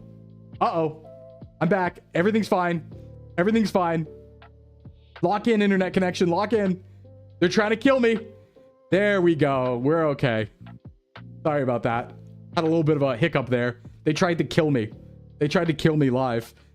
Deep Cut Rock Galactic Road Core? Hell yeah. It was funny though, like when when all this stuff was going on with the other agencies, I did jokingly say to Flork, I was like, Flork, thanks for not killing me. Thanks for not ripping me a half and, like, you know, throwing me to the wolves. I really appreciate you for not killing me in public. That took a lot of restraint. Yeah, that was on my end. That was on my end. I had a drop connection for a second there. That was a drop connection. But I was like, it took a lot of restraint. Thanks for not killing me in public, Flork. I appreciate that. To be fair, there's like construction going on or something outside, so if stream froze, refresh, but we're chilling. Wait, Mafia trying to take me out for giving fitness secrets? Yeah, honestly. Wait, we got censored words here? Oh, because steroids is probably censored, that's why. I don't need a premium feature. It takes so little to keep me happy. Yay! I just listen, as long as I have my enrichment time, my little snacks, we're good to go. Your whole page froze? Yeah, if you refresh, I'm here. I didn't go away. Look, did shoot me that one time. True, actually. So speaking of steroids, that's what I imagine this says. What do you think of those people who do that crazy bodybuilding stuff, like Sam Sulik, I think is his name? What is their purpose behind it as well? My husband's obsessed with it and talks about it a lot. Personal opinion, though, I'm not a fan. Yeah, so like Sam Sulik is blasting a lot of stuff, clearly, right? I think that it's tough because there are people who are blasting and they're kind of open about it. And I think Sam's kind of open about it. I really don't have any issues with people who take a lot of stuff and they're not trying to hide it, right? What I have issues with is people being like, oh, dude, I'm natty, bro. You just got to eat your cornflakes. And they're like 10,000 pounds of muscle, right? Anonymous Gifter, thank you so much for the 1 month to Leafy. Thank you. So that's what I have a problem with. The evil steroids. I know you'd never give in to those temptations. I wouldn't, Kono. Not me. But as I always say, if I go to the doctors and they tell me even one time that my testosterone is low, you better believe I'm immediately jumping on TRT. I'm immediately jumping on TRT the second my testosterone's low as I get older. You better believe it. Natty with the biggest roid gut in the history of mankind. Yeah. I ain't waiting. Listen, but that's doctor prescribed, right? Right? Because what do you do at that point, right? What's my other option? Not have testosterone, right? Because at that point, it's like, well, my lifestyle's good, so it's not that. So might as well. That's for health, not for gains. Yeah, but it's also kind of for gains because it makes you like 18 again. It's also kind of for gains because you can, yeah, you're basically 18 again. It's, you're in the 51 percentile for testosterone. Well, time to start blasting. Listen, if they give me a prescription and I'm staying within normal human ranges, you better believe it. You better believe it. It's a win-win. I'm actually Liver King who rebranded. No. Oh, yeah, no, you better believe it. As long as I stay in human range, like I don't want to be outside of normal adult ranges, but like if it ever is low, it doesn't hurt to have high test. It doesn't hurt. So like, why not, right? I'd have more energy. Like I'd be able to maintain my energy levels and stuff like that. There's no problems. And it's doctor prescribed. It's not like you're scamming or anything like that. Your testosterone is low. Yeah, Sclimbo immediately injecting himself frame 1, earning your chance of cancer because it's so high. You know, I haven't got my test checked in a while. There are just some things that make me know it's on the high end, right? There's just some things, how my body works, how I retain muscle, other things just make me know it's on the high end. So I don't feel the need to get it tested yet, but yeah. People's hairlines would disagree with you. True. Might lose that flowing lock of hair. I might. I got to be careful about that. You have to be careful. But yeah, no, I think like I don't have any problem with the fitness influencers as long as they are like open about the fact that they're taking stuff, if they are. I do think it does kind of like set an unrealistic standard, but if you know that that's because of the steroids, sure. Should you get your test checked even if you're younger? There's no harm. There's no harm. But what I will say is a good doctor will make sure it's not lifestyle before giving you something, right? Like a good doctor will be like, okay, your test is low. Well, are you sleeping well? What's your diet like? Do you exercise? Because these are all things that increase testosterone, right? Are you getting enough vitamin D? And a good doctor will square away all those things before ever giving you the option even of taking testosterone replacement therapy. So ideally, it shouldn't really matter when you go. If you're doing all those things and you're squared away and your test is low, it might benefit, you know, but that's a doctor conversation. Sclimbo, do you grow much facial hair? No comment. I mean, yes. Yes. Yes, absolutely. I'm not going to comment on if I have any or not, but yeah. I'll put it this way, right? If I do manage it, it would take a lot of work and does take a lot of work if I do manage it. Someone in my neighborhood dropped a vial of Tren. Huh. I guess that's, Weird. Weird. Well, okay, I do have a joke about testosterone, but I don't want to talk about it. I've made the joke before, but I kind of don't like the joke. It's kind of a little, I don't know. It doesn't sit right with me, the joke, but it is a good joke about me and testosterone and having too much. But I'll tell someone some other time. Check low T symptoms, see if any apply. Even when I'm on superhuman levels of tests, I can't grow a goddamn mustache or a beard. Oh yeah, I guess some of that's just straight up genetic, you know? Yeah, not a problem. Not a problem. All right, let's see here. Yeah, I'm trying to think if I have any more thoughts about this. Like, I'm not a fan of steroids, right? I don't take any. I wouldn't. I'd only take TRT with doctor recommendation when I was low test. I think Sam's all right. He seems pretty chill. He seems pretty chill. I do think that one thing steroids does allow you to do is, like, you might not know optimal... Like, people can get tricked by people taking steroids who think they know what they're talking about because they're on steroids. Because there are considerations when you're on steroids that are different than a natty lifter, right? There's things you can handle that a natty lifter might not be able to handle. There's things you can do that might not be the best practice for somebody who's natty. So if you think because you're enhanced, that's the right way to do things, that could be a mistake that you make. Like giving advice as an enhanced person, not realizing it's because you're enhanced that said advice is working. So that's one thing they have to be careful about too, right? I think if you're a natty lifter, it's better to get advice from natty lifters. So, and resources I like for that, honestly, are, I believe all these people are natty. I hope I'm not proven wrong, but I like Jeff Nippard. I like Will Tennyson's information. I think they're good and they're really funny too. I'm pretty sure Sean Nalawani's not enhanced either. I think he's natty. Sean Nalawani, Jeremy Ethier, I like his information as well. Lane Norton, I don't know if he's natty or not, but he's just a good, smart man in general when it comes to fitness and nutrition.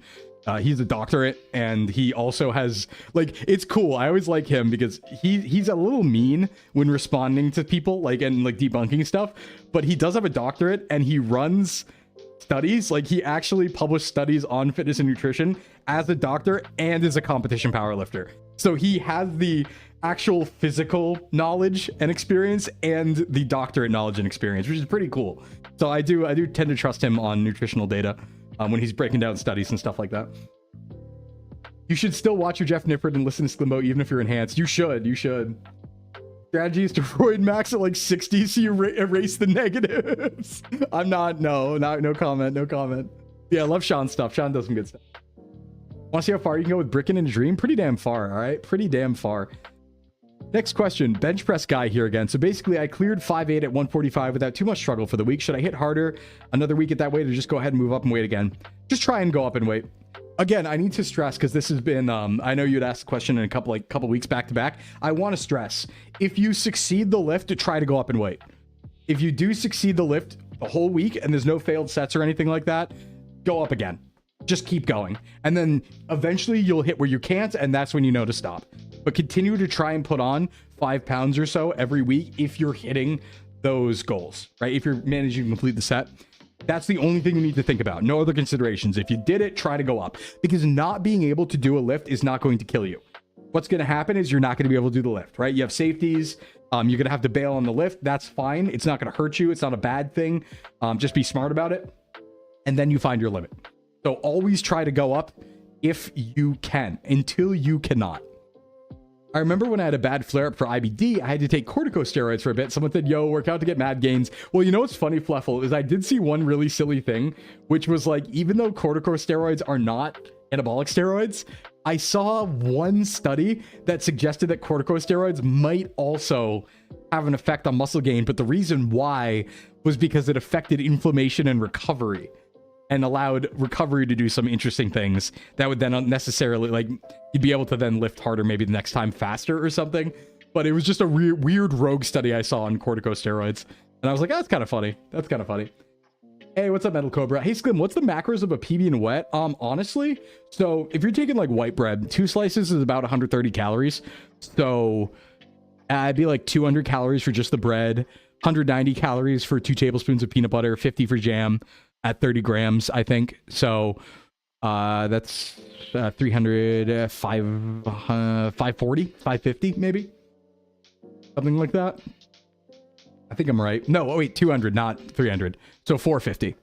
Yeah, for around 450. Around that. Reminds me, what's a good thing to take to improve recovery speed? Oh, this is a good question. Okay, so supplements. We haven't talked about supplements for a little bit. You don't need anything, really. I'm going to preface by saying that. Outside of your normal vitamins and minerals, you don't really need to take supplements. They're helpful, but you don't need to do it if it's like a budget constraint, right? Like, don't get me wrong. I think most people should probably take creatine. Creatine rocks, but you don't have to. Not have to. But it rocks, and you should take it. Teehee. But yeah, for recovery, honestly, creatine's one of those good ones. There's a couple of things that I would call like the tier 2 supplements where there's some data about them, but it's not super well studied like creatine, caffeine, and whey is, right? Those are like our 3 biggest, most studied things. During June, does it become gamer subs? Yes, it does actually. Use code VTuberMail for 10% off. You can get creatine there too, Teehee. But yeah, it's like there's like tier 2 supplements, right? So the tier 1s are caffeine, creatine, and whey. These are things that have been studied the most. They're like the best supplements. They have like the fewest side effects. You can take them long term. They work, right? We know that. Then there's tier 2 supplements where it's like, yeah, these things might for most people have a benefit. They do some good stuff, but it's not like a sure bet, right? It's like maybe it'll work, maybe it won't, maybe it does have some effect, maybe it's not super significant. Things I've seen for recovery, things like tart cherry extract are one of those tier 2s, I would say. I would say ashwagandha is also something to consider for a tier 2 because it helps with cortisol management. And that includes, well, cortisol is both physical and stress, right? So like mental stress and physical stress spike cortisol. So cortisol management off ashwagandha naturally could help in some cases for recovery. Ashwagandha is a weird one though. Some people it doesn't really work on. Some people you do need to cycle that one. Some people makes them really lazy if they're already pretty chilled out people because it's kind of like natural anti-anxiety. So that's like a one you could try, but you also don't really need it. The biggest thing though is just, you know, get your rest, get your protein, that sort of thing. Rest is the big one. Like I always say, you know, make sure the bases are hit first before you start experimenting with things. So a good example for this is like, I remember a conversation I had with somebody a while back and it was about like optimizing supplement stack and they were sleeping like 5 hours a night. And I was like, hey, why don't we fix that first, right? Like any supplements you can take are going to matter a lot less than sleeping 5 hours a night. So let's like not put the cart before the horse here, right? Please sleep first, then we can start thinking about supplements and things like that. But make sure your bases are covered first. Don't go out on a limb, you know? Let's see. Actually, it's a good reminder for creatine. Everyone says 5 grams on their labeling, but I looked and found basically everywhere it says you should dose your body weight. What say you, Sclim? There's a lot of new info coming out about creatine. Also, hey, dog, what's going on?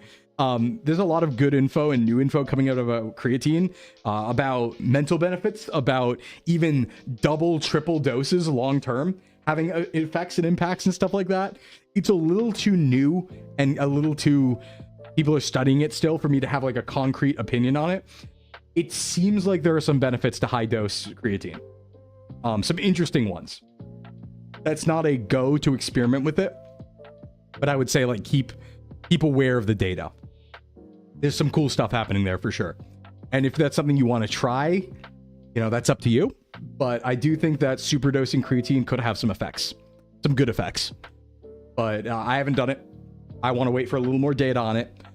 But it's interesting. It's really interesting. Yeah. And I think dosing on body weight does make sense. In fact, I was talking about this on Tuesday, but I'm getting baited into maybe taking more caffeine per day because it always weirded me out that caffeine recommendations for adults weren't based on body weight.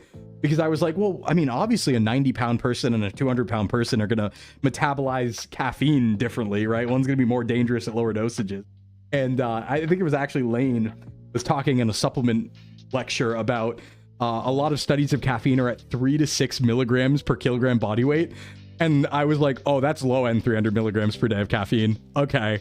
So I think the 400 FDA recommendation is still good, but that might be for all body types, right? So if you're somebody who weighs a lot more, maybe you can tolerate a little bit more. I don't want to say that though. That's not really my place, but like, you know, something to keep in mind. Something to keep in mind. Let's see here. Catching up on chat. I heard good things about creatine just in general. Sclim, do you like heavy sets? Yes. Yes. I'm not even finishing the sentence. Yes, I love heavy sets. I don't like bodybuilding training. I like powerlifting training. I want to be done with my lift in 7 seconds and lift it 5 times and leave. I've experimented with both. Like I try to learn everything so I'm well-rounded when I'm teaching people, but I know my preference. I'm a baby. I don't have good cardio. So I'm like, I want to be done as fast as possible and put as much scream strength into a lift as possible. Cut off soda, help you lose weight. Yeah, it's a banger, right? Yeah, each muscle needs its own rest time. Some muscles recover fast. They sure do. Another dog VTuber. You'll fit in right here. I don't want to hear it, Mint. I don't want to hear it. I'm not a dog.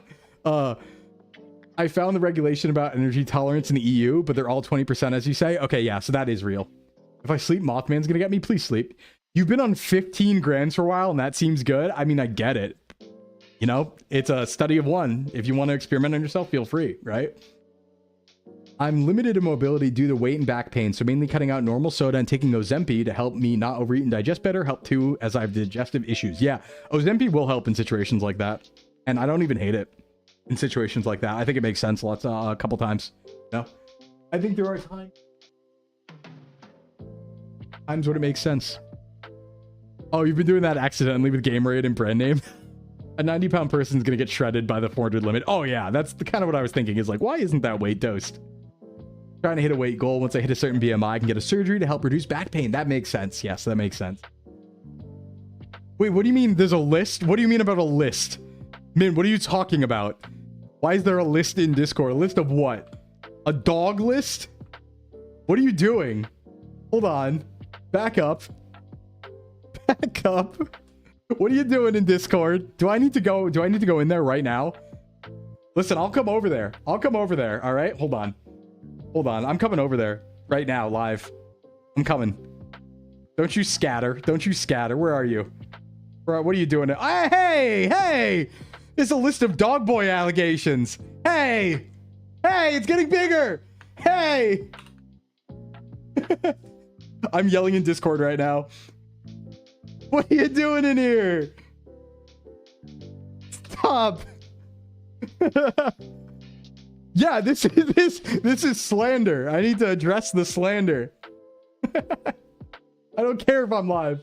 How do you lift with paws? You found straps help? Yeah, straps are really good for that. I mean, hey, scatter. Don't you scatter. You get back here. Don't run. I'm coming. I'm coming to kill. All right. I'll deal with you later.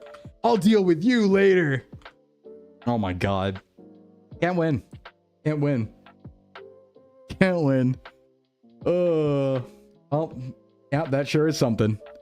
Take the bag of treats. It works on me. Okay, well, bags of treats do work on me, to be fair. Yeah, I would. Yeah, I would like a bag of treats, actually. Don't look at the wiki. No. What are you doing? This is crazy. Hey, Bazooka. I'm being, what's even the word for this? They're doing it to me. They're putting me in the cage. They're taking me to the pound. Help. We're gonna get along great. They're taking me to the pound.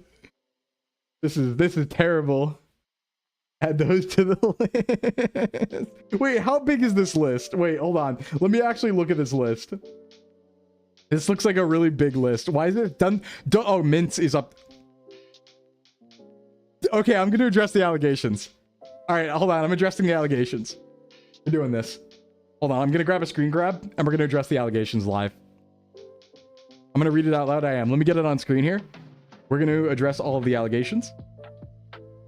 Oh wow, you added this sentence I said 1 second ago. That's really cool. That's cool. All right, let's address these allegations live. We're doing it. Let's see here. Addressing the allegations. Here is the screen cap. Okay, here we go. I am addressing the allegations. We will address the dog boy allegations. Publicly. Professionally. Addressing my own Google Doci live. Dog boy allegations. Regularly, I can't say that. Regularly makes dog noises, barking, yipping, and howling.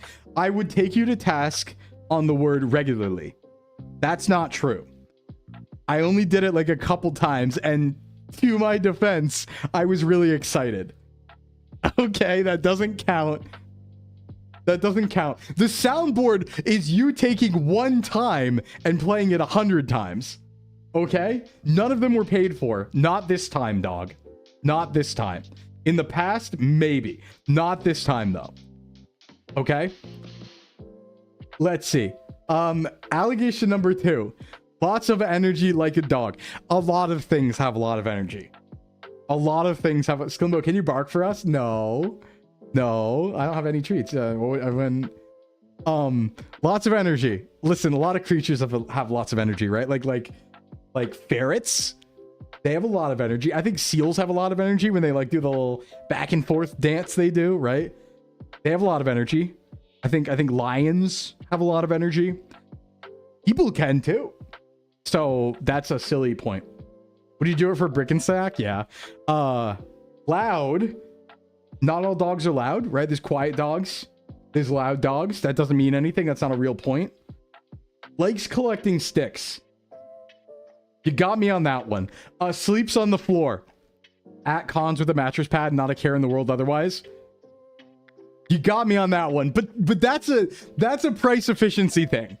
But that's a price efficiency thing. Okay, it's cheap, right? I get to split because, like, think about it, right? There's 8 people in an Airbnb, and then now there's 9 because I'm sleeping on the floor and they put me in the closet or like in a corner. Now everyone's getting cheaper and I can go to more cons. So really, it's like a space efficiency price thing. You know? I didn't say I wanted a dog bed. I said it looked comfortable, and I discussed with another VTuber having a dog bed. And that was a dog VTuber. Well, it was not a dog. It was a heck hound, but that's like pretty similar, I guess. Next, just sleep at the foot of the bed. I would. I mean, I've done that before, but that was like at sleepovers. Let's see what else we have. Constant need to run around outside. I do, but that's normal. Like, that's just an animal thing. That's just a creature thing, right? I think humans ideally also have a constant need to run around outside, right? Right? Eats things off surfaces he shouldn't. Eats things off surfaces he shouldn't. Yeah, I got no defense for that one. Walkies are important, dog. You're so true. Yeah, this one. Okay, this one I'm literally caught on camera doing this. This one, they literally have video footage. I can't really deny that part of the allegation. The soap sink. I didn't eat the soap. No, I didn't eat the soap. I ate the donut, but not the soap. The floor donut, though, I ate that. And yeah, I do eat from the trash sometimes if you leave me unattended, but that's like an old thing. I used to do that. Chat participation may affect Slim's future. No, too late. It's too late. It's too late. It's too late for that. It's too late for that. We're too late in the game. I didn't say I ate soap. No. May ate the soap. I was using the soap, and May came in and ate the soap. If you did not have access to a gym and had no weights at home, what would you use as weight equipment? Me is what I would use. I would do body weight. It is pinned in the Discord. You ate soap. I didn't eat soap. It was May. No. I didn't eat soap. Like, jokes aside. All jokes aside. Oh, you mean the cooking stream soap? That was different soap. That was an accident. I thought it was cream cheese. That was on my knife, okay? I thought it was extra cream cheese that was on my knife. That doesn't count. That doesn't count. I thought you were talking about the Magfest soap. I thought you were talking about that. I'm getting pinged in Discord now. Different soap. Different soap. His fellow talents agree he's dog-coded. That's not my problem, okay? If they're all under delusions, that's not my problem. Oh, sorry. Egg white, not cream cheese. Yeah, sorry. The allegation. That's not my problem if they think that, okay? That's not my problem if they think that.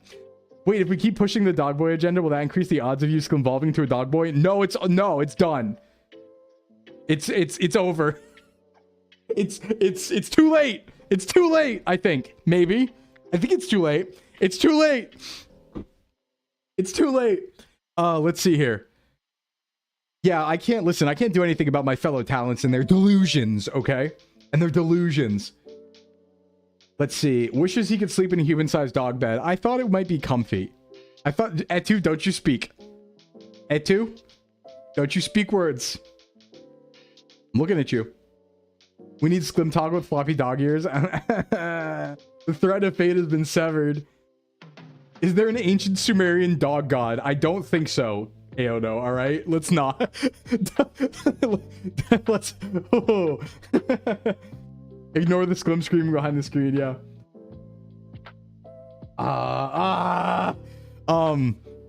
Let's see here.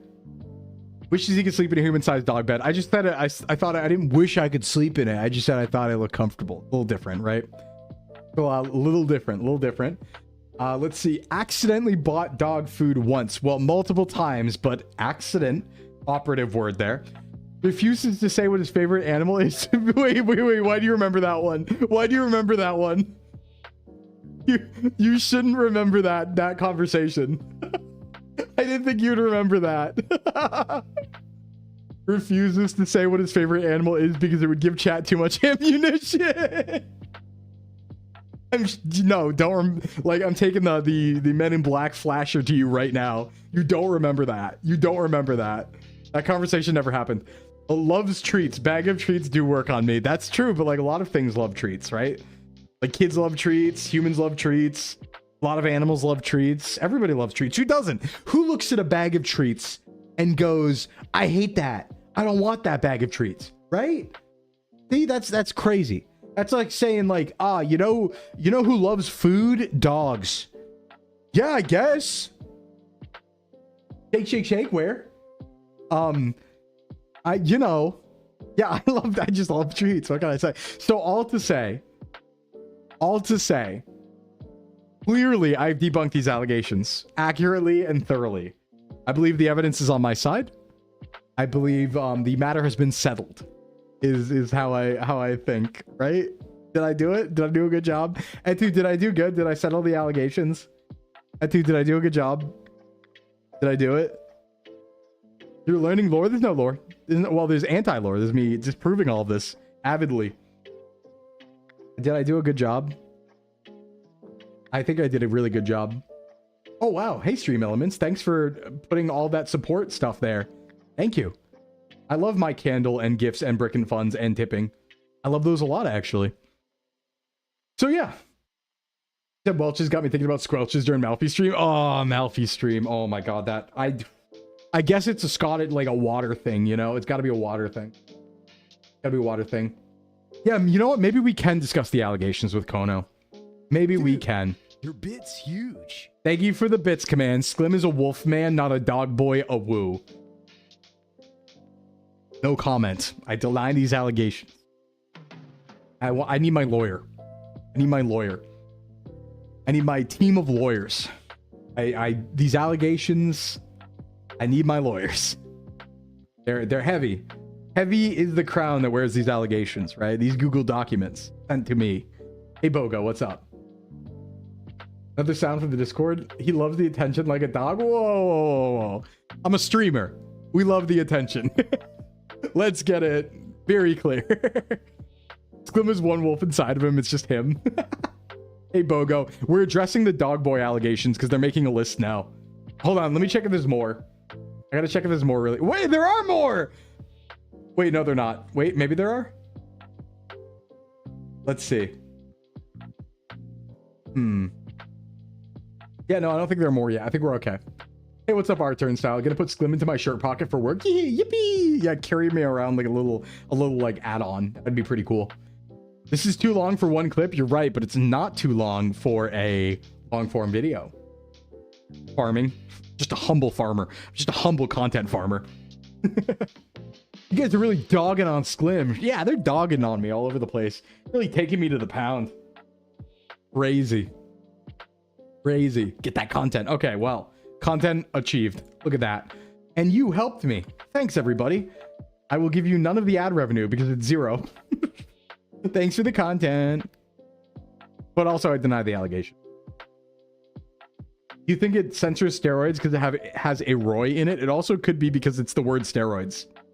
That's also a potential reason. Because that's an illicit drug. It also just could be censored for that reason. Hey, Meister Music, welcome in. Thanks for the follow. Okay, any more fitness questions? Feel free to submit them now. If so...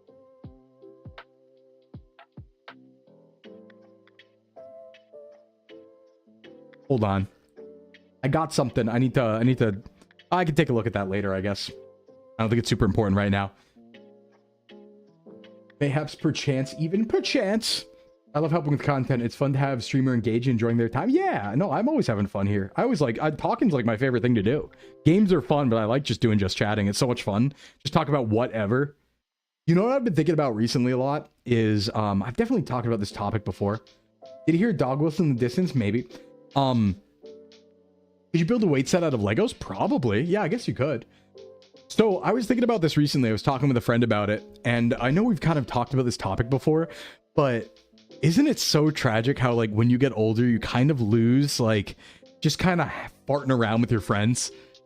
Like the one thing I really miss, because everything these days has to be like planned and it's like going somewhere and spending money and stuff like that. I kind of miss the just like no plans, go over a friend's house and like walk to the corner store for snacks later type energy, you know? Where is it that people are submitting their questions? It's linked in the chat, Smew. So it's the thing that says marshmallow pinned in the chat. It's right there. Right there.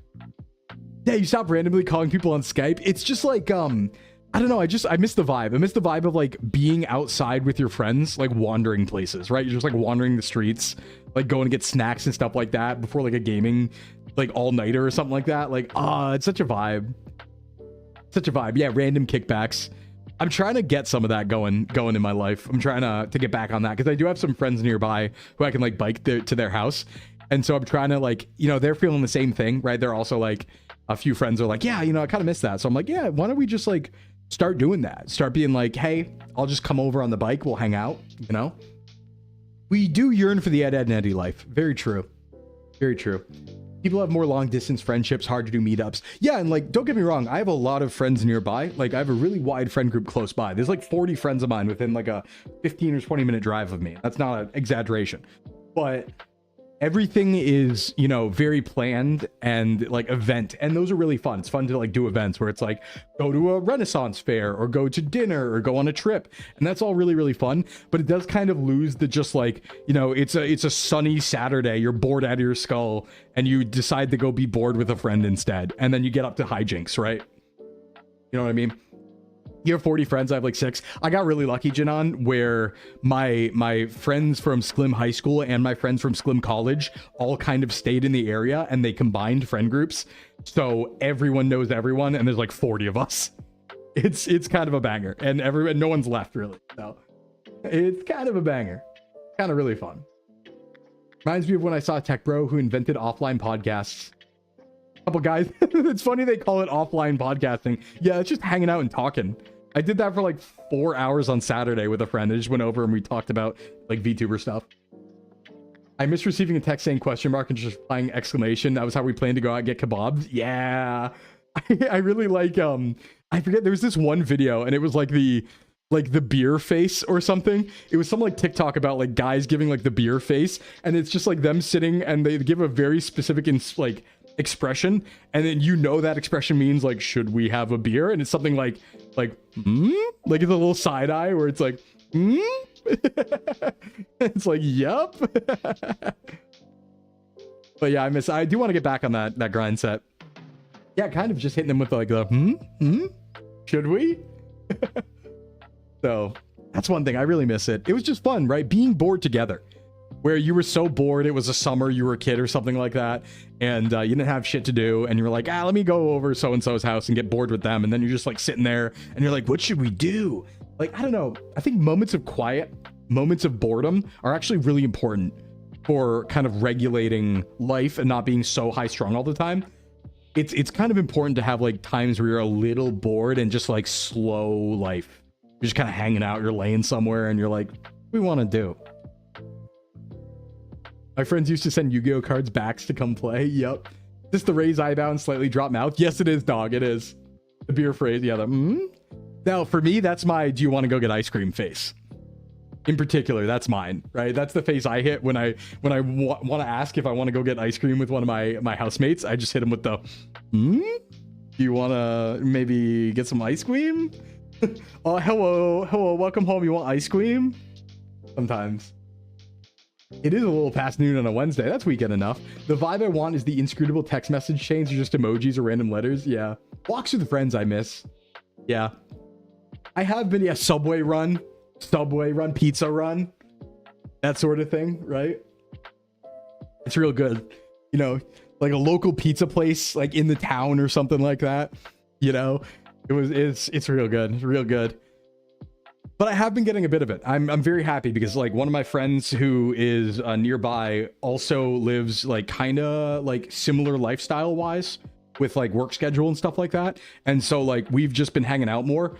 And like this morning, for example, right? We went and got breakfast and we like walked around in the woods a little bit just while like yapping. And it was like, yeah, wandering outside with your friends. Hell yeah. It was awesome. Ice cream must be staggered so the bathroom's clear for the events. Yeah. Actually, do I want to hit my friend with ice cream face today when he comes back from work? I might do it. I might hit him with the, hey, you want to, maybe? Browse the mall and get a pretzel. Yeah, it's too bad retail's super dead. I actually had this really, really grim feeling recently where it's like, you know, I went to this like shopping center probably about 3 weeks ago.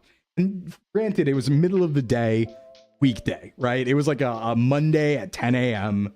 So obviously not a lot of people are going to be there, but it was really sad to be like, wow, like all the GameStops are shut down. All the movie theaters are shut down.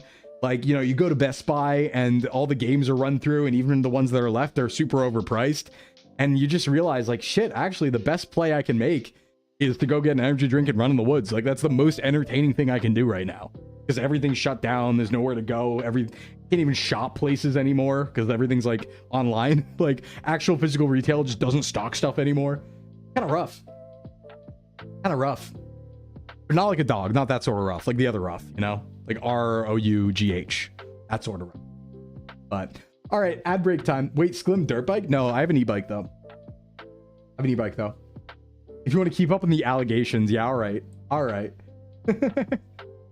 GameStops are slowly going down. Hey, Niano, thank you for the resub. What's up? Hooting and hollering at the troglodytes lifting 4,000 pounds. Wait, what's going on? Wait, what troglodytes are lifting 4,000 pounds? Tell me more. Why an e-bike instead of a normal one? Honestly, because of sweat, because of training. So here's why I think e-bikes are just straight up superior, right? I don't want to sweat everywhere I go. So if you ever want to go somewhere without sweating, e-bike is the right answer, right? Because it's like, yeah, you could take a bike everywhere, but if you're already exercising a lot, that could in high, like if you're really using a bike for everything, it could interfere with lifts a little bit. Not a huge deal, but it's really just like, there are places you might want to go that not be sweaty, you know, and bada boom. Yeah, you don't want to be sweaty. So you just lean on that, right? And you can also do training with it. So what you can do, because e-bikes are heavier, right? So what you can do is you can go full force biking, absolutely run yourself ragged, and then just like throttle all the way back, right? So that's one nice thing too, is like you can push yourself to like the edge of training on the bike cardio wise, and then not have to worry about having enough cardio to get home because you can just putt home with the throttle. That's why I think they're pretty efficient. You can use them as a training tool. Fit and wisdom, damn right. Damn. But that's also, to be fair, like I don't, I share a car. I don't really like having a car, so I mostly use a bike when getting anywhere. So, fashion district, yeah. All right, let's see. Okay, we do have one more question. Here, what do you recommend taking nutrition-wise for swimmers? I had a friend tell me not to take pre-workout, but looking for anything to improve recovery, length of time I can spend swimming. Unfortunately, pre-workout would be kind of good here. I guess things you might want to look into too is maybe beta-alanine, depending on how long you're swimming. There's some stuff that's good for like long endurance things. Pre-workout usually has some stuff too. Yeah, caffeine's just going to be good here. You just definitely want to be taking caffeine. That's going to just help you with endurance in general. Caffeine does have an acute effect on endurance. So caffeine's going to be good here. You don't necessarily need pre-workout, right? But like caffeine, anything is fine. And pre-workout is mostly caffeine, so that's kind of fine. But that I would take that. Anything else specific for swimmers, I'm not too sure.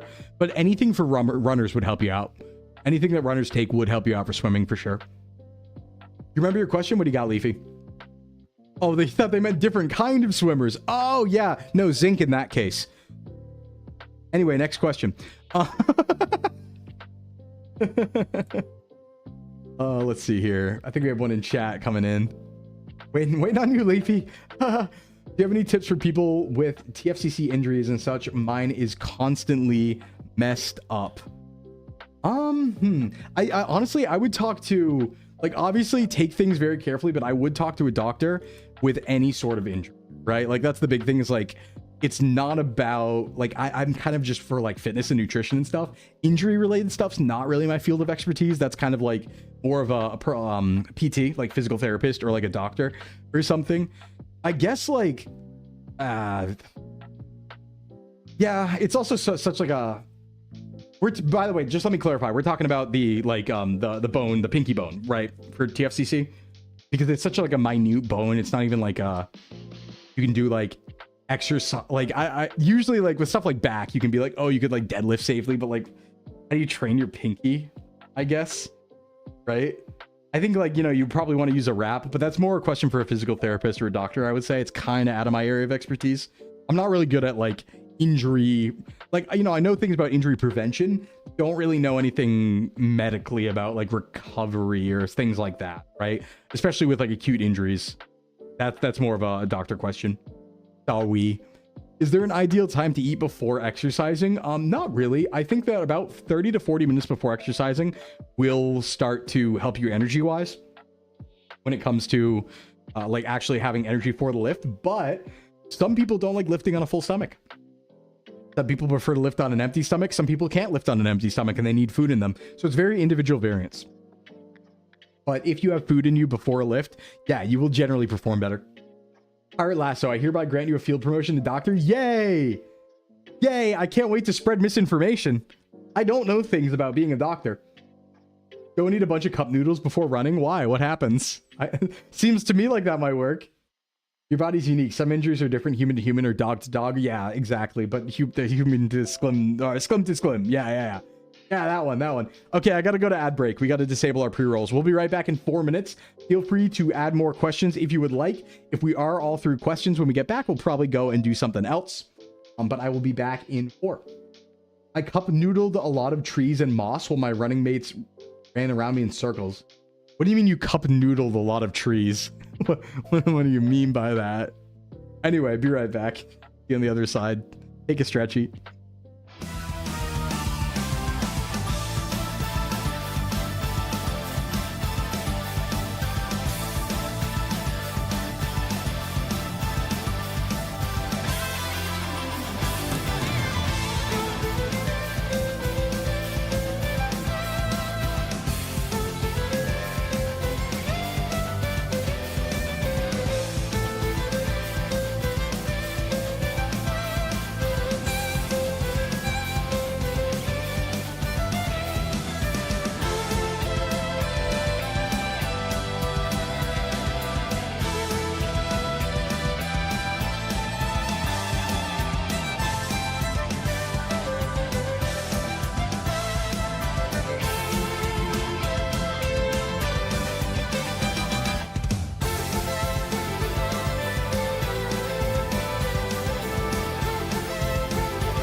All right, we're back. What are you doing in chat? What were y'all doing?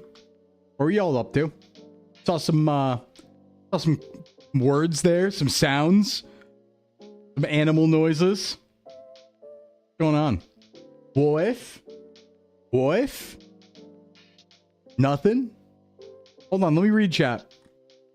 We have bark, we have bark, we have bark, bark, bark, bark, bark, we have bark, bork, bork, bork, we have bark, we have woof, we have bow, bow, we have a woo, we have ninja art, beast mimicry, fang over fang. We have bark, we have... Thank you for the 3 months gifted to Dog VT Anonymous Gifter. Thank you so much. We have bork, bark, woof, woof, bork, burk, bark, bark. And I think that's it. Bork, yep. We have all of those things. Wow. Etu, don't egg them on. Etu, don't egg them on. Don't egg them on, Etu. You made it sound French. How do I block? Easy clip. All right. Hi, welcome back, everybody. We're here. If you got any more fitness questions, send them now, or hold your peace. Hold your peace forever. Otherwise. And maybe we play a little bit of Minecraft. How we thinking? We thinking we play Minecraft? We thinking we continue that run? We get out of the cave? Maybe. Hold your peace till next week. Yeah, you got a chicken lasagna cooking? Nice. A little bit of lasagna. Bada boom. Do I want to play Minecraft right now? I'm trying to think about what I want to play. Do I want to play some Minecraft? Or do I want to save that for tomorrow? Or do I want to do something else tomorrow? We've been playing a lot of Minecraft recently, and we do have a free stream tomorrow. But I don't know if I want to like only Minecraft tomorrow. Maybe I could do multiple things. I haven't thought about tomorrow yet. Usually by right about now, I have a plan for Friday. Gonna be honest, no plan just yet. Maybe more Alien Files come out. But I'm sure I'll come up with something. There are a lot of games coming out. Might want to jump on some of them. There's a lot of stuff this week. Oh, there's a lot of stuff. The pain of juggling multiple streamers. Yeah. It doesn't help. There's I think a lot of the SVA people are live at the same time is also a thing. I'm pretty sure around like 3 p.m. on some days, I think Zen, me, Yomi, Addy, and Ali are all live at the same time. Oops. You're gonna eat an egg on Friday, possibly. That's my plan. I like the non-committal on one egg. Like, I don't know. I'm thinking about it tomorrow. Maybe one egg? I don't know. Have you seen this Forbidden Solitaire game? No, what's that, Ayoto? What's that? You provided material for the document? Oh, God. Okay. It's fine. We simply put you on 4 separate screens, all on 200% volume. Yeah, I think they do that thing, though, where, like, only 2 tabs count, right? Is that a real thing? Where they're like, yeah, only 2 tabs count as active viewers or something. But you are seeing everybody still, so at the end of the day, it doesn't matter that much because you're still here, you know? We know you're here in spirit. It's a puzzle solitaire game, but designed like a super gnarly 90s DOS game. Wow, that sounds exactly the antithesis of me. You should open and cook 20 instant noodle packs. 4 different computers. Yeah, correct. That was around the bot changes and big fall off. Yeah, I always knew that to be the case. It's like 2 tabs at a time. You've heard up to 5? Okay. I've always done 2 when I'm watching Friends, just to be sure. But Minecraft today, Mina the Hollower tomorrow. What is Mina the Hollower? Semi-serious question. Do you have thoughts on transhumanism? Yeah. I would say I have some thoughts. But like, I don't know. I don't have a fun answer about transhumanism. Because I think like for me, I wouldn't do it. Like, I think I'm interested in pursuing the natural route, right? Like, I feel like I'm interested in pursuing, like, how far can humans get without digitizing themselves? But, like, I don't mind that people go that route, right? That's the idea of, like advancing humanity so far, they become, like, part machine, right? You, like, ascend beyond normal humanity and you become part machine and, like, integrate with, like, technology and stuff like that. And I'm like, I don't know. There's a limit for me. Like, would I get an artificial limb? Yes. Would I rather be alive as like a robot with that can feel than dead? Yes, probably. But like, I probably wouldn't be running to get any implants, right? Like, I would definitely try to go the natural route of like staying human, not integrating with technology.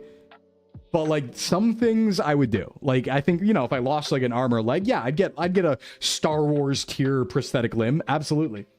Mina the Holler is kind of a Zelda-like made by Shovel Knight. Ooh, I haven't heard that name in a while. Getting glazed with high scores. Nice. Hand you a bowl of meat. From what I've heard, 3 pushes it, 2 is safe. Anything over 4 drops the viewer all stream. Could be. Give me working cyber pancreas. Yeah, you need to watch Megalobox. Yeah, I've seen Megalobox. It's a cool show. Become ship with Theseus, but with people. I don't care that much about that, though, as long as I have self-awareness, right? Like, once you start messing with the brain, then things get a little weird. Because it's like, all right, well, you're integrated mentally with technology. But if we're just doing, like, robot limbs, like, I'm on board for that. I mean, it would cut off my connection to the Force, as it did for Anakin. So that's something to consider. But better than not having a limb, right? What about having your head alive in a jar? No, do not keep me in the head jar, Momo. Would not like that. How long has it been since you last played Revengeance? Really good question. 10 years? Maybe? Probably about 10 years. Forsake humanity? No, I would never forsake humanity. You have to check on the tabs every so often too. You can't just leave them. Yeah, like my strategy is I open 2 people at a time and then put them on 1% volume if I'm busy working on audio. I'll put them at like 1% to make sure the audio is active, because I think muting the tab also is a problem now. So... put a black cloth in the Sclimbo head jar? No, actually, I'd like that, because then I wouldn't be perceived. I could be, like, on my own. But no, don't put me in the head jar, please. I need to be able to, like, wander the woods. If I can't wander the woods, it's not worth it. That being said, I don't know if this counts as transhumanism. Here, let's go back to just chatting for this. I don't know if this counts as transhumanism. I might go into Sword Art Online. It would be maybe. I would maybe Sword Art Online myself. Right? Like, if I was really old and they were like, oh, you're really old and you can't move anymore, but we can put you into full dive VR and you can live fantasy adventures. I might sell myself. Hey, Crimson, thanks for the follow. I might sell myself in that situation, right? I'm like, oh, that seems really fun. To relive it life again, but it's like an isekai, like RPG. I would probably do that. Because if I was old anyway and couldn't do stuff, seems kind of fun. Wasn't Mother's Rosario kind of like that? Mother's Rosario was kind of like that. Yes. Hope we get actual nerve gear. Yeah. Isn't that the Matrix with different steps? It kind of is. But at that point, like, there wouldn't be like a real life I'm missing, because I'd be old and busted and about to croak, right? So I would play full immersion gaming. If we invented it, I would definitely play that. Right? I'm interested in VR, so I would definitely do that as long as I could, like, you know, if it was proven to be safe and you could get out of it and stuff. But I'd be a fairly early adopter. It'd be really fun. God, just like the idea of being in your bed, but then being able to go into a game where you can feel like the wind on your skin, the sun, you can run around in the woods, you can have a sword and fight stuff. I'd be like, yeah, I know Shadow Oron. Yeah. It's the gamer in you. It really is. It's the gamers inside of me trying to get out. Trying to get out real good. You could become a dog. No. Well, I could, but I'm not going to. Yes, you're right. I could, but I'm not going to. But food has no taste. But what if it did, right? Because like in full dive, all the senses get activated, right? You could taste things too. Main character gets called a meathead for holodeck gaming too much. Meathead. After nerve gear comes out, check you won't get stuck in there. I wouldn't mind being stuck in the nerve gear. I think that could be a pretty cool. I could be like Kirito. I could be just like Kirito, right? It could be really cool. And I could be the black swordsman. I could dual wield. And everyone would love me. Bo Fury actually had a joke about how you could eat cake in VR all you want and not get fat. That's true. That's true. True. You know, Bo Fury, you could eat in the game. Ooh. Homebrew nerve gear. Like brain dances, all that stuff's really cool, and I probably would do it. I'm just saying, again, a topic we've talked about a lot. Retirement homes when we're old are going to be so lit. They're going to be so cool. Have you thought about that before? How sick it's going to be when we retire? Because again, old people weren't always like that. Old people weren't just like, it's not like you get old and start liking solitaire, bingo, and tapioca pudding, right? That's stuff they liked when they were younger.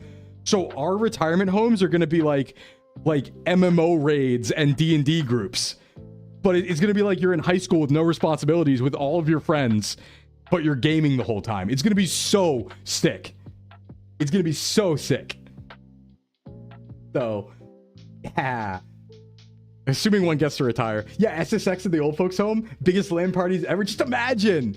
Just imagine. Because you'll have nothing better to do, right? You'll be running raids, doing MMOs and stuff like that, LAN gaming. They're going to have just a bunch of like old consoles because it was from our era, right? So it's going to be like, oh, yes. And then, you know, it'd be crazy too because they'll play like Cascada at the old man dances, right? Yeah, Crazy Taxi Seniors. You'll go to the old person 80 and up dance and they'll be blasting Cascada. It'll be so cool. And all the kids will be like, wow, old people suck. And we'll be like, yeah, we'll be streaming from the nursing home. We're gonna be crazy. Can you imagine a 90-year-old saying like it's lit? Because that's gonna happen. It's not like our dialogue is gonna change, right? It's not like the terms we use are gonna change. We're gonna be hitting 6-7 at 97. It's gonna be crazy. Full dive. You'll have to have security with the amount of old people fighting over Wii Sports. Yeah. Thinking about a 55-year-old joke with a 6-7, but like 40 years from now. Yeah. It's like, it's going to be so cool though. It's going to be so sick, actually. Really looking forward to it. But it's a long way away, right? But like, that might be a lot of fun, actually. You're going to say epic swag at 90. Oh, that's already very antiquated. Damn. I wonder though. I wonder. It does beg the question is like, do you think, I mean, obviously some people won't keep up on games, but could you imagine some people do? This is how I imagine male VTubers look behind their models, but this is how I look for my model. What's up, Leon Kennedy wife? Now, is that saying Leon Kennedy is your wife or you're Leon Kennedy's wife? Which one? That kind of matters. Yeah, Rafflecopter, am I right? Ethel playing 40 years of Miku boxing, deadliest pensioner in the land. I'm his wife. I see. Okay, I see. I see. Well, welcome in Leon Kennedy's wife. I'm sure a lot of people are competing for that position. I hear quite a few people. I hear a vast resume is required. Heavy competition. Lucky Charms, thanks for the follow. They're after me, Lucky Charms. This is the ideal male form. It really is. Really is. Yeah, nursing homes playing Gangnam Style. I mean, it's not crazy. It's going to happen. It's just going to be so fun because it's like, it's a kind of the same thing. It's kind of the same thing as what we were talking about earlier, where we were talking about like just getting to hang out with your friends, right? Imagine that, but you're old, but everyone's in the same like housing complex and you really have nothing to do, right? Like maybe you see your kids and grandkids every like a couple times a month or something like that. But other than that, like it's like you got nothing to do. So yeah, we're gonna make raid instances. There's gonna be statics of 90-year-olds. There's gonna be like sick Pathfinder campaigns going, D&D, I don't know, 20th edition, right? That's all you're gonna do. It's gonna be so cool. You're going to be like hitting the backlogs of every retro console forever as long as you can still see and play.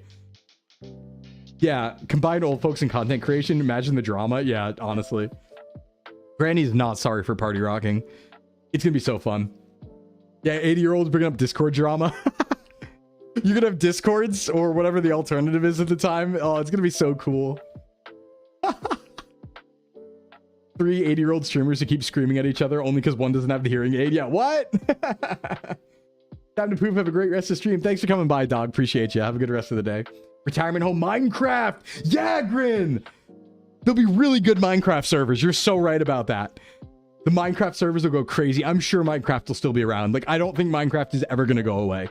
And it's really cool because like gaming is so new still that we haven't really like thought about the reality that there might be video games that just actually last forever in some form, right? Like, do you really see Minecraft ever stopping? It's probably going to exist in some form forever. Forever. There's probably going to be a 100-year anniversary of Minecraft. I bet. I would put money on it. Unless the world explodes. That's also an option. You know? Leave me, my husband, and my Estinian pillow alone. FF14 moment. Back in my day, we had to watch the VTubers on Twitch.tv, whatever you say. Yeah, I can't wait to be an ancient VTuber. You know what I'm really interested in is like, I want to look into the future. I want to stare into the scrying glass, and I want to see the VTuber who does it the longest. Right? Like, I want to know, because I bet they exist already. The VTuber who is in the game the longest. Right? Aura? yeah, Horatius.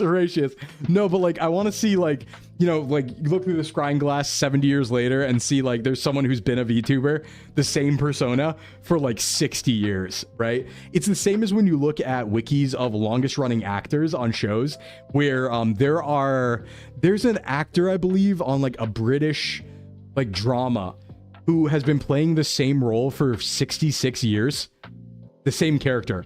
And I have to think, like, at that point, that's just part of your personality, right? Like, your job has been playing this character for 66 years. You are that character, psychologically. Like, that is half of you now, I bet. You know? Yeah, Skyrim, grandma. So the drop-off of VTubers is 80+% after 4 years. I think it's like 80% after 1 month, crab, honestly. I think most people who start never continue, right? That's why, like, the numbers are so crazy where you'll see, like, 18 million people went live on Twitch this month, and there's 180,000 partners or something like that. And it's like, yeah, I think a lot of them probably only streamed once. No? You actually turned into a wizard after 15 years of VTubing. Ooh. The first human to live to 1,000 is probably alive. It's me. It's me. I want to live to that long. Very badly. The PB and Wet VTuber just followed me on Twitter. Yeah. Just want to clarify, we don't have any association with the PB and Wet VTuber. That's someone doing their own thing. That's not associated with us at all. It's just someone, you know, who thought it was funny jumping on it. But it's not us. That's not any of us, as far as I know. Makes me think of how Conan and One Piece voice actors have been doing this for 30 years. Yeah. But, you know, I want to be the person who lives to 1,000. I'm like kind of... Wait, fan art's been marker line, didn't have colored ones, so I couldn't properly do my lovely eyes, my pearly blues. Well, thank you, Cash. We do have an art tag on Twitter and stuff like that, so wherever you want to put it, of course. But thank you so much. I will be on my hands and knees. But yeah, I kind of want to live to 1,000. I think it'd be cool to live forever. What do you think? Yeah, do you err on the side of you wouldn't want to live forever, or you do? I very much do. Like, I live my life assuming I'm going to live to 1,000. That's right. Simple Doodle's much better than I can do, and it's still very appreciated. It's magic. Artists do magic. They really do. But yeah, I don't know. I just think, like, the way I see it, I think I'm young enough that we have the potential to solve aging in my lifetime, I think, right? I think, like, we might, right now, those of us who are, like, in our 20s and 30s, might be that point where lifespan goes up by the time we're old, and then it keeps going up as we're continuing to get old, and then eventually it just stops being a thing and we figure out reverse aging, right? And then we live forever, right? Like, there's a very non-zero chance that some of us are going to live to 500. I'm hoping I do. I want to see what happens. I want to be around. I want to see the stories. I want to see what everyone gets up to, where the world goes. I want to live that long. That's one of the reasons why I try to be as healthy as possible, because I want to live forever. I want to be like, yeah, I'll be 200, 300. Absolutely. There's so much stuff to do in the world. You never get to it all. You get a degree in robotics, you can become a cyborg and live forever. To crab is to be forever. Very true. Very true. You're still young. Give it a few decades and report back. Nah, I like life. Life's fun. Life's fun. I don't think it's going to change at any point, right? There's so many things you could do. Think about it. You could be a doctor for like 100 years and then go do something else. You know? It would be cool. It would be kind of cool. I mean, I would imagine that in the scenario where we stop like getting old, we would also be young. We wouldn't just be 90 and unable to do anything. They'd probably find a way to, like, you know, keep us like, or de-age us or something to our bodies when they're 30 or 20 or something. That would be really cool. Yeah, I guess there is a capacity to the mind, but I bet, here's my bet. I bet the mind has a way to deal with that. Even though we're not supposed to, like, I'm sure there's going to be a scary disease that makes you go crazy. Definitely, if you start living really long, like, there's probably like oh yeah, there's a disease we get if we live for a very long time that makes you really crazy. But I also kind of believe in the ability for the brain to adapt that information and just make your memories more obscure to make room for new memories. Right? So like, I could see a scenario where it actually didn't matter and it would just be like, yeah, no, you just don't really remember stuff from 300 years ago very well. You might remember like one thing, right? Like one scene, or generally like where you were, but you're not going to remember specifics. Right? It's like compressing the memory to make more space. Now, there's 100%. The 0.1% will not allow the rest of you to use their immortality treatment. Yeah, they're going to have to stop me, though. You know what's really cool about the 0.1%? They're not stronger than me physically in person. That's a really cool fact. about the top of the world, right? The top what's it called? The peeps, right? Those peeps. The really cool fact about them is they're not physically superior to me in person. You know? The robot bodyguards will be. It's all right. We'll beat them. Just gotta remember, you know, they're human beings too. You know?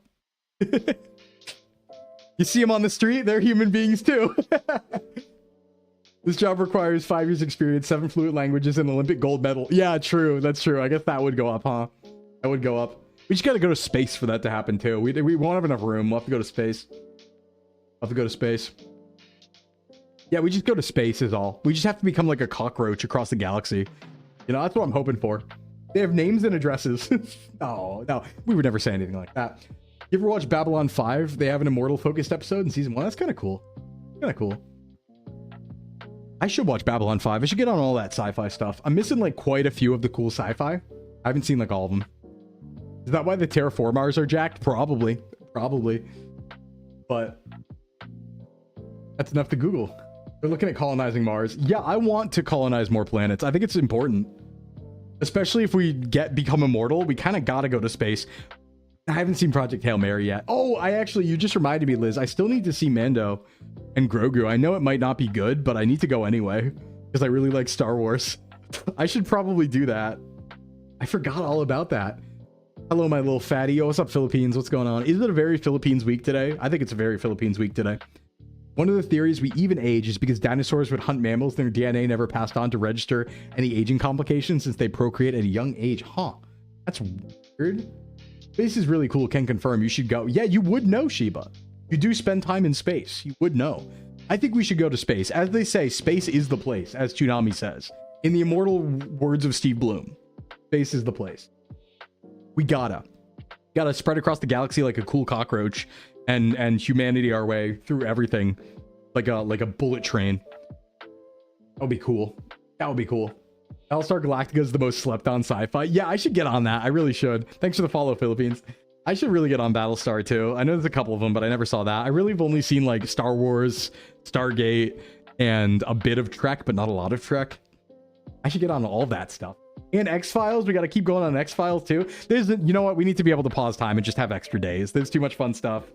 There's too many hobbies. There's too many books to read, things to watch, games to play.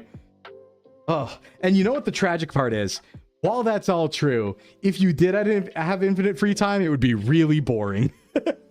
Because inevitably, when you have infinite free time, you get bored of that stuff. Firefly, that's another one, yeah. So it's like, you need to be able to do a little bit of something to make the hobby time seem more fun, but, you know, you haven't seen a lot of sci-fi. I've seen some Doctor Who. Right, yeah, I've seen a couple Doctor Who. I saw Doctors 9 and 10. That was David Tennant and the other guy. Saw them.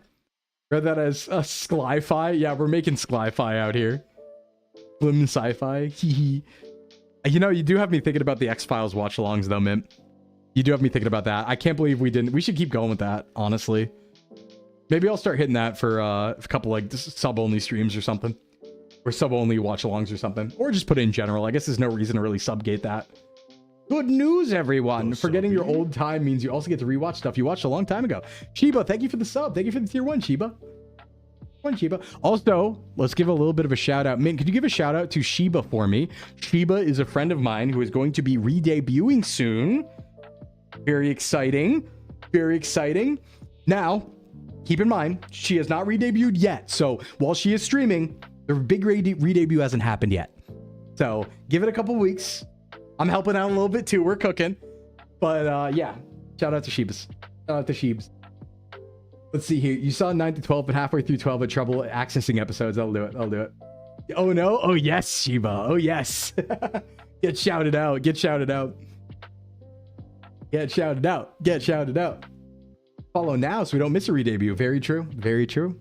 It'll also be on Twitter. All of that will be on Twitter. New to Twitter. Sheba is unspoiled by the evils of Twitter so far, but is learning. So be kind. Just had some really tasty eggs. Nice, nice. I had some eggs this morning, but they weren't really that great. They were like fine. The ham was a lot better though. Ham was a lot better. But yeah, I should get on. I know I've actually been really slacking on the subscriber only Discord streams, but frankly, I really haven't had the time. I mean, we've been streaming like 8 times per week, right? And like every evening I've been spending doing like business work, SVA stuff behind the scenes. So it's been tough, but we'll get there, right? We'll get there. There's projects we're working on. Obviously things, I've talked about it before, things are being worked on. You know what it is. So yeah. Oh, you know what I do want to talk about, actually? I thought this could be a fun conversation topic, just to like a little bit of transparency, maybe to an extent, and just like my thoughts on the matter. Hey, Nobo. I learned you did a French bark, and let me tell you, we need to work on it. We say, does a waft sound like the pufferfish? It looks like it would sound like the pufferfish that goes, oh. Does it sound like that? Where it's like, oh, waft. We sub because we like you, want to support. Thanks, man. Thanks. But hey, let's talk about this really quick because I did want to kind of comment on it. So you probably saw on Twitter, with all the stuff going on, all the agency stuff, there was a lot of people talking about like, what does an agency actually do, right? And like why people would want to do it.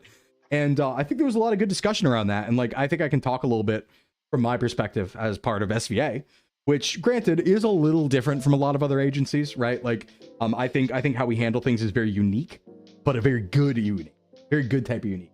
Bork, bork, bark, bark, yip, yip, boof, boof. Depends on the dog too. Yeah. Yeah, I think Addy said a lot, honestly. Yeah, SVA is doing 7 hours. Addy said a lot about it that I agree with, where it's like, it just helps with a lot of things, right? So like getting sponsorships, conventions, editors sometimes, funding for models if you don't have a lot of resources, management for like marketing, social media and stuff like that. So like it takes the work, as King Meg said, actually, it takes the work of like 4 people that you have to do if you're solo and kind of spreads it out. Now, you could go get indie managers and pay them. Absolutely, right?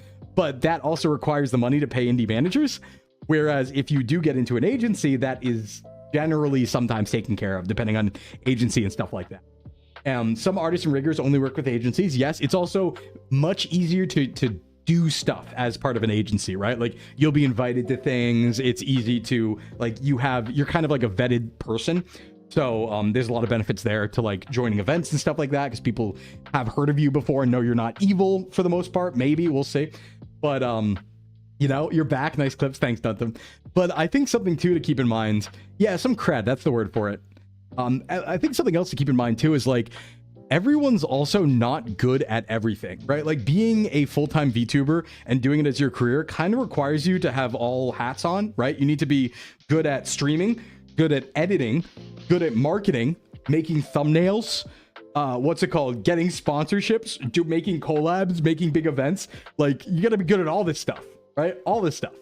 And I know for me, here's my thought process and what I've always said about it, right? Is like, obviously agencies have different cuts of stuff, but I'm somebody who I will never update artwork or like overlays unless somebody tells me to.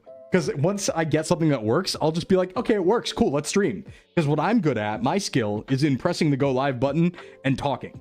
That's what I'm good at, right? I'm not good at art or design or anything like that.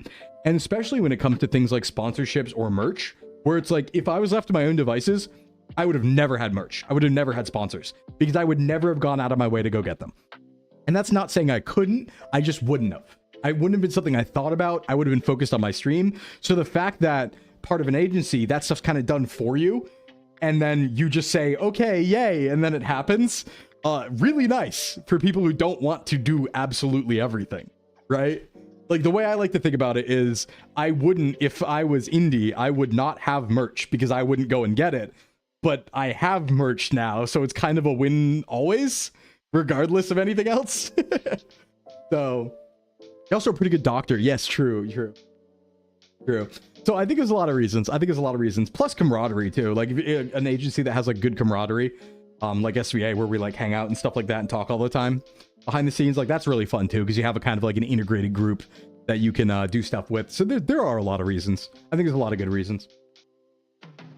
I mean, I think like some people might have, I think, expectation differences with agencies. I think some people do think like, oh, an agency will save them. I think that sentiment's around a lot, and I don't think that's the case, right? Like I think like if like I've definitely seen this idea where it's, some people have been like, oh, like I hate streaming, but if I was in an agency things would be different. It's like, no, you kind of have to love it, you kind of have to love it already. Because like if there's things that are like it can help with a lot of the back end for sure, but like if there are things that like you just don't like about streaming in general, like it's really not going to save you or anything, you know. You still have to do a lot of work. It's still a lot of effort and still a lot of, you know, coordinating and stuff like that. So yeah, you got the French park. I sent a message earlier near the same time. Gotcha. Okay, got both. Nice. Yeah, but I just wanted to talk about that because I saw a little discourse on Twitter about it, and as part of an agency I was like, yeah, I think it makes sense. I think it makes sense. Imagine indie versus agency is a lot like only child versus having siblings. Yeah, but some of the things is like, some things too you have to consider where it's like when you're an indie, obviously you can upgrade whenever you want. But obviously with an agency in some cases, right, you kind of have to do things together. So there are constraints for sure, but I don't think it's unreasonable. I don't think it's unreasonable, and it differs. Whether it's thinking, doing content, or streaming a game or whatever. Yeah, I think there are good agencies out there that offer some good deals, I think. And I think it's like super worth it. But groups are good too. Like, and you can always make a group as an indie and have people around. Agencies are interesting because there's a lot of overlap with old YouTube NCNs, but there's enough difference. It's really its own thing. Yeah. Yeah. And I think what's important too is like, there is a lot of, I find it's tough because a lot of things are NDA'd, right? There's a lot of things that I can't talk about because of NDA. Not bad things or anything like that, just like, you know, business stuff. And it is tough though, because like, you know, there are people on Twitter who are like analysts, right? They're like, oh, VTuber marketing analysts and like consulting analysts and agency analysts. But the tough part is like, they don't really have any view into behind the scenes of VTubing and agencies and stuff. So they don't really know what they're talking about, even if they have the best intentions and stuff like that. It's like, well, you don't really see what's going on back here. So, you know, when they're making commentary on agencies and stuff like that, it's like, you might not know what you're talking about. I feel like the one I sent him was in between, but it was similar. Not a big deal either way. Yeah. But yeah, no, it's fun. I mean, I'm really happy I'm in SVA. It's a lot of fun. Really glad to be here. Happy to be here. Many cool things coming. All that jazz. So I only have good things to say personally. It gets tricky when a lot of overlapping terms get used, like manager versus agent versus agency. Yeah, I more mean like commentary on agency from people who are trying to position themselves as experts, who have never had anything to do with any agency. It's like, yeah, you don't really know what's going on behind the scenes. You know, it's like you might not know. So, but yeah, no, I'm thankful. Here's my market analysis. Buy socks. When was the last time you brought some good socks? I bet your socks are worn and have holes in them. Very true. Thanks for the stretch, Cress, and the hydrate. Yummy. If Twitch actually gave a shit about their partners, they would have integrated services back then. Well, you know, I will say, Merriweather made this comment, and I super agree with it. I think we should just hide view counts from the public, straight up. I think just hide view counts, right? Like, it's good on the back end for analytics, for like sponsors and stuff like that. But I think we just hide view counts. It causes way more damage than it does help anybody, I think, to worry about that sort of stuff.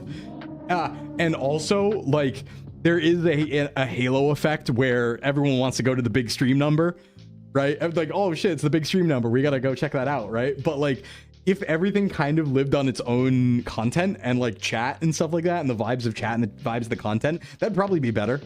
And then have the analytics for the back end. Hide them numbers. Yeah, I think so. I think it'd be cool. I don't think there's really any good reason for like that necessary for public like view of numbers of like average CCV and stuff like that. I don't think it really does anything for anyone. No. Dan Coletti saying view botting didn't work is the biggest. Yeah, no, yeah, that's crazy. That's crazy. That's so crazy.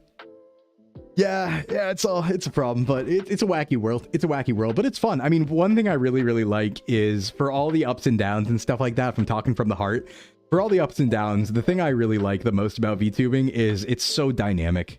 You never know what's going to happen, right? You never know what's going to happen in a day. You never know what collab opportunity might come your way, what cool message you're going to get, a new viewer you see, a new friend you make, something like that, right? Like, you never know what's going to happen. So it's just super dynamic. And maybe sometimes bad things, right? Like maybe you wake up and an agency collapses like on Tuesday, but it's just dynamic. You never know what you're getting up to. And that's exciting for me because I don't like doing the same thing over and over again in my job. So it's really fun to be like, all right, what are we dealing with today? Like, what's on the agenda? What's about to happen? It's kind of fun. I like the dynamic of it. You know? Yep. You could tell how many viewers a stream has by the chat. Sometimes the thing is, like, most viewers are lurkers and don't chat. And also, depending on the type of content you do, there might be more chatters or less chatters, right? So I would say that my chat is probably fairly fast for my general, you know, viewership, because we talk a lot back and forth. Like, I'm kind of responding to most messages and stuff and having conversation. But there's a lot of people who are like gameplay focused who there wouldn't be so much, but it's still real. It's just like, you know, it's hard to gauge based off anything and make assumptions based off the speed of a chat. So I'd advise people not to really do that. You know, you never know. Yeah, Absol, what's up? Like on Tuesday. Yeah, like on Tuesday, you know? Actually more than usual, but chat's slower because a lot more of a chill stream. Small just chatting stream will have way more chat traffic. Yeah, than like an RPG, right? Like a long form RPG where we're watching cutscenes. Very different. Also, different creators, right? Might have different audiences. Some might prefer calm, some might prefer high energy. You know, I have some friends who are overnight streamers and they stream for 9-10 hours at a time, and they're very calm. They're a calming presence. They're like a bedtime presence, and that's part of their content, right? So like that might have less chatting going on. That makes a lot of sense. Yeah, and like even then, like and you can't even say like view count based on who's in chat because that's broken now too. But yeah. Speaking of speed of chats, HoloLive stream chats scare me. There's some fast chats out there, that's for sure. For sure. Yeah, it is nice. I think like there's like an escape velocity when it comes to chatting, because if you have a really fast chat, it's almost the same as having no chat at all, because it's too fast for you to react to anybody and respond to anybody. And so you have to stream as if you had the same as no chatters where nobody's talking because you just can't keep up. You know? The middle where you can keep up and talk to chat's actually really fun in my opinion, but I only lurk because I'm working out, but the vibes are great, so I try and contribute. Yeah, and like lurkers are very appreciated. Like, you know, we love lurkers. We know lurkers are 90% of the audience and stuff like that. We're like, big love. We don't care, right? Like, we love to see chatters too, but like, if people, I lurk. I don't talk very much when I'm in my friends' chats. I just lurk.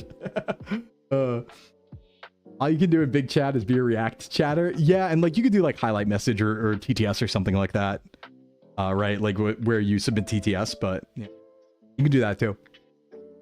Yeah, I love it. I love this, honestly. It's a great community. I'm very excited for where it's going to, and everything to come. As always, I feel like we say this every stream. I need to like stop being it's good to be heartfelt, but when I do it every single stream, I'm like, I love this so much. Like, I need to calm down maybe. Being in here is good for my health because I feel more prompted to exercise. Yeah, and that's what I'm hoping I can do, you know? Sweet spot for chat seems to be 100 to 500. I kind of believe that, Sleepy. I kind of agree with that. It is nice getting to chat, you know? It is nice. Be more mean. Okay, go to your room, Crab. You're grounded. Like that? Like that? Dogs are always positive too. Okay, well, not pit bulls. Right? They're not positive all the time. I'm sure there's some unpositive dogs. Been very grateful to know so many awesome folks. It's been nice. Yeah. I want to get more Discord stuff going. That's really what I feel like I want to do, is like talk more in the Discord with everybody and like do more watch alongs and stuff, not just like once a week. Some pitbulls are sweet. They are. Yep, absolutely. The back-to-back of Zora and Fetus. I will not take this pitbull slander. I want to see a just chatting VTuber roulette where random VTubers are tossed in a collab. That would be fun. That's actually, so Pirate, there is something kind of like that, which is Voop Chat. I think Flork has something to do with that, where Voop Chat randomize, it's like Omegle with VTubers, and you get randomized into a different VTuber. And I think that was that one. I never did it, but I know, yeah, it's like Voop Chat. Yeah, I know a lot of SVA talents did before Gen 2 joined. It'd be fun to do sometime, maybe. You know? We were raised by pit bulls like Tarzan and his gorillas. Damn. Apparently Dalmatians are unusually aggressive. Oh, and doesn't get much attention, huh? Yeah, I guess there would be dogs that, I mean, like Chihuahuas are really aggressive, but they don't get much attention for it because they can't do much about it, right? They're tiny, so they can't do much. Chow chows are scary.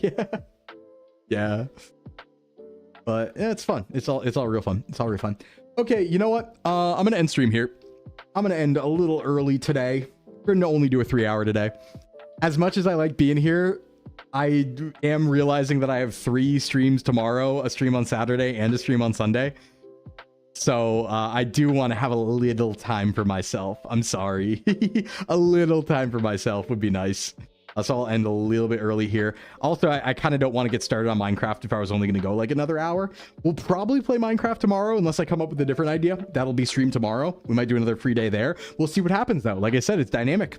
So we'll see what happens in the next 24 hours, but I will see you tomorrow at noon, no matter what. And I will see you tonight in like 5 hours, 5.5 hours for the Pokemon TTRPG collab on Poseidon's channel. Time for yourself. How dare you? I'm sorry, Hazel. I'm sorry. All right, let's go find somebody to raid into and get out of here. Busy week, so I don't feel bad about 3 hour stream. 3 hours is also a very reasonable amount of stream time. Okay? Okay? Oh, I got hiccups coming. Arigato gozai muscles. Yeah, arigato gozai muscles. All right, who do we go to today? Who's doing what? Who's doing stuff and things? Who's doing stuff and things? Bum, bum, ba, bum, ba, bum, bum. What do we got on Twitch going on? Who's doing stuff? All right, let's see here. Any special events? Probably, you know, we haven't gone Yomi in a while. Oh, yep, there's Yomi. We haven't gone Yomi in a while. Let's go Yomi. Yomi's doing Sunshine. Let's go Yoms. Zen is streaming. I do see Zen too. Do I want to do Yomi or Zen? I'm gonna put it on a random. You know what? Let's be fair. We're gonna Yomi or Zen on random. Random.org. Let's hit it. 1 for Yomi, 2 for Zen. It is 2. Okay, we're going Zen. We are going Zen. Ali's just, oh yeah, Ali's just starting. I do think we've rated Ali a bunch recently. You know, I love rating Ali, but I think I've rated Ali like 3 times recently. So I'll wait a little bit. I want to spread it out to who I can. Let's go Zen this time. All right, everyone, we're going over to Zen. Zen is doing Lego Batman right now. Looks like some fun stuff. I will see you tomorrow. See you at noon tomorrow, everyone, and see you tonight. Bye-bye. Appreciate y'all so much. Thanks for all the support. Thank you for the throne. Thank you for all that fun stuff. All those subs and all that. Everyone get your protein, get your rest, and I will see you tomorrow. Sclim out.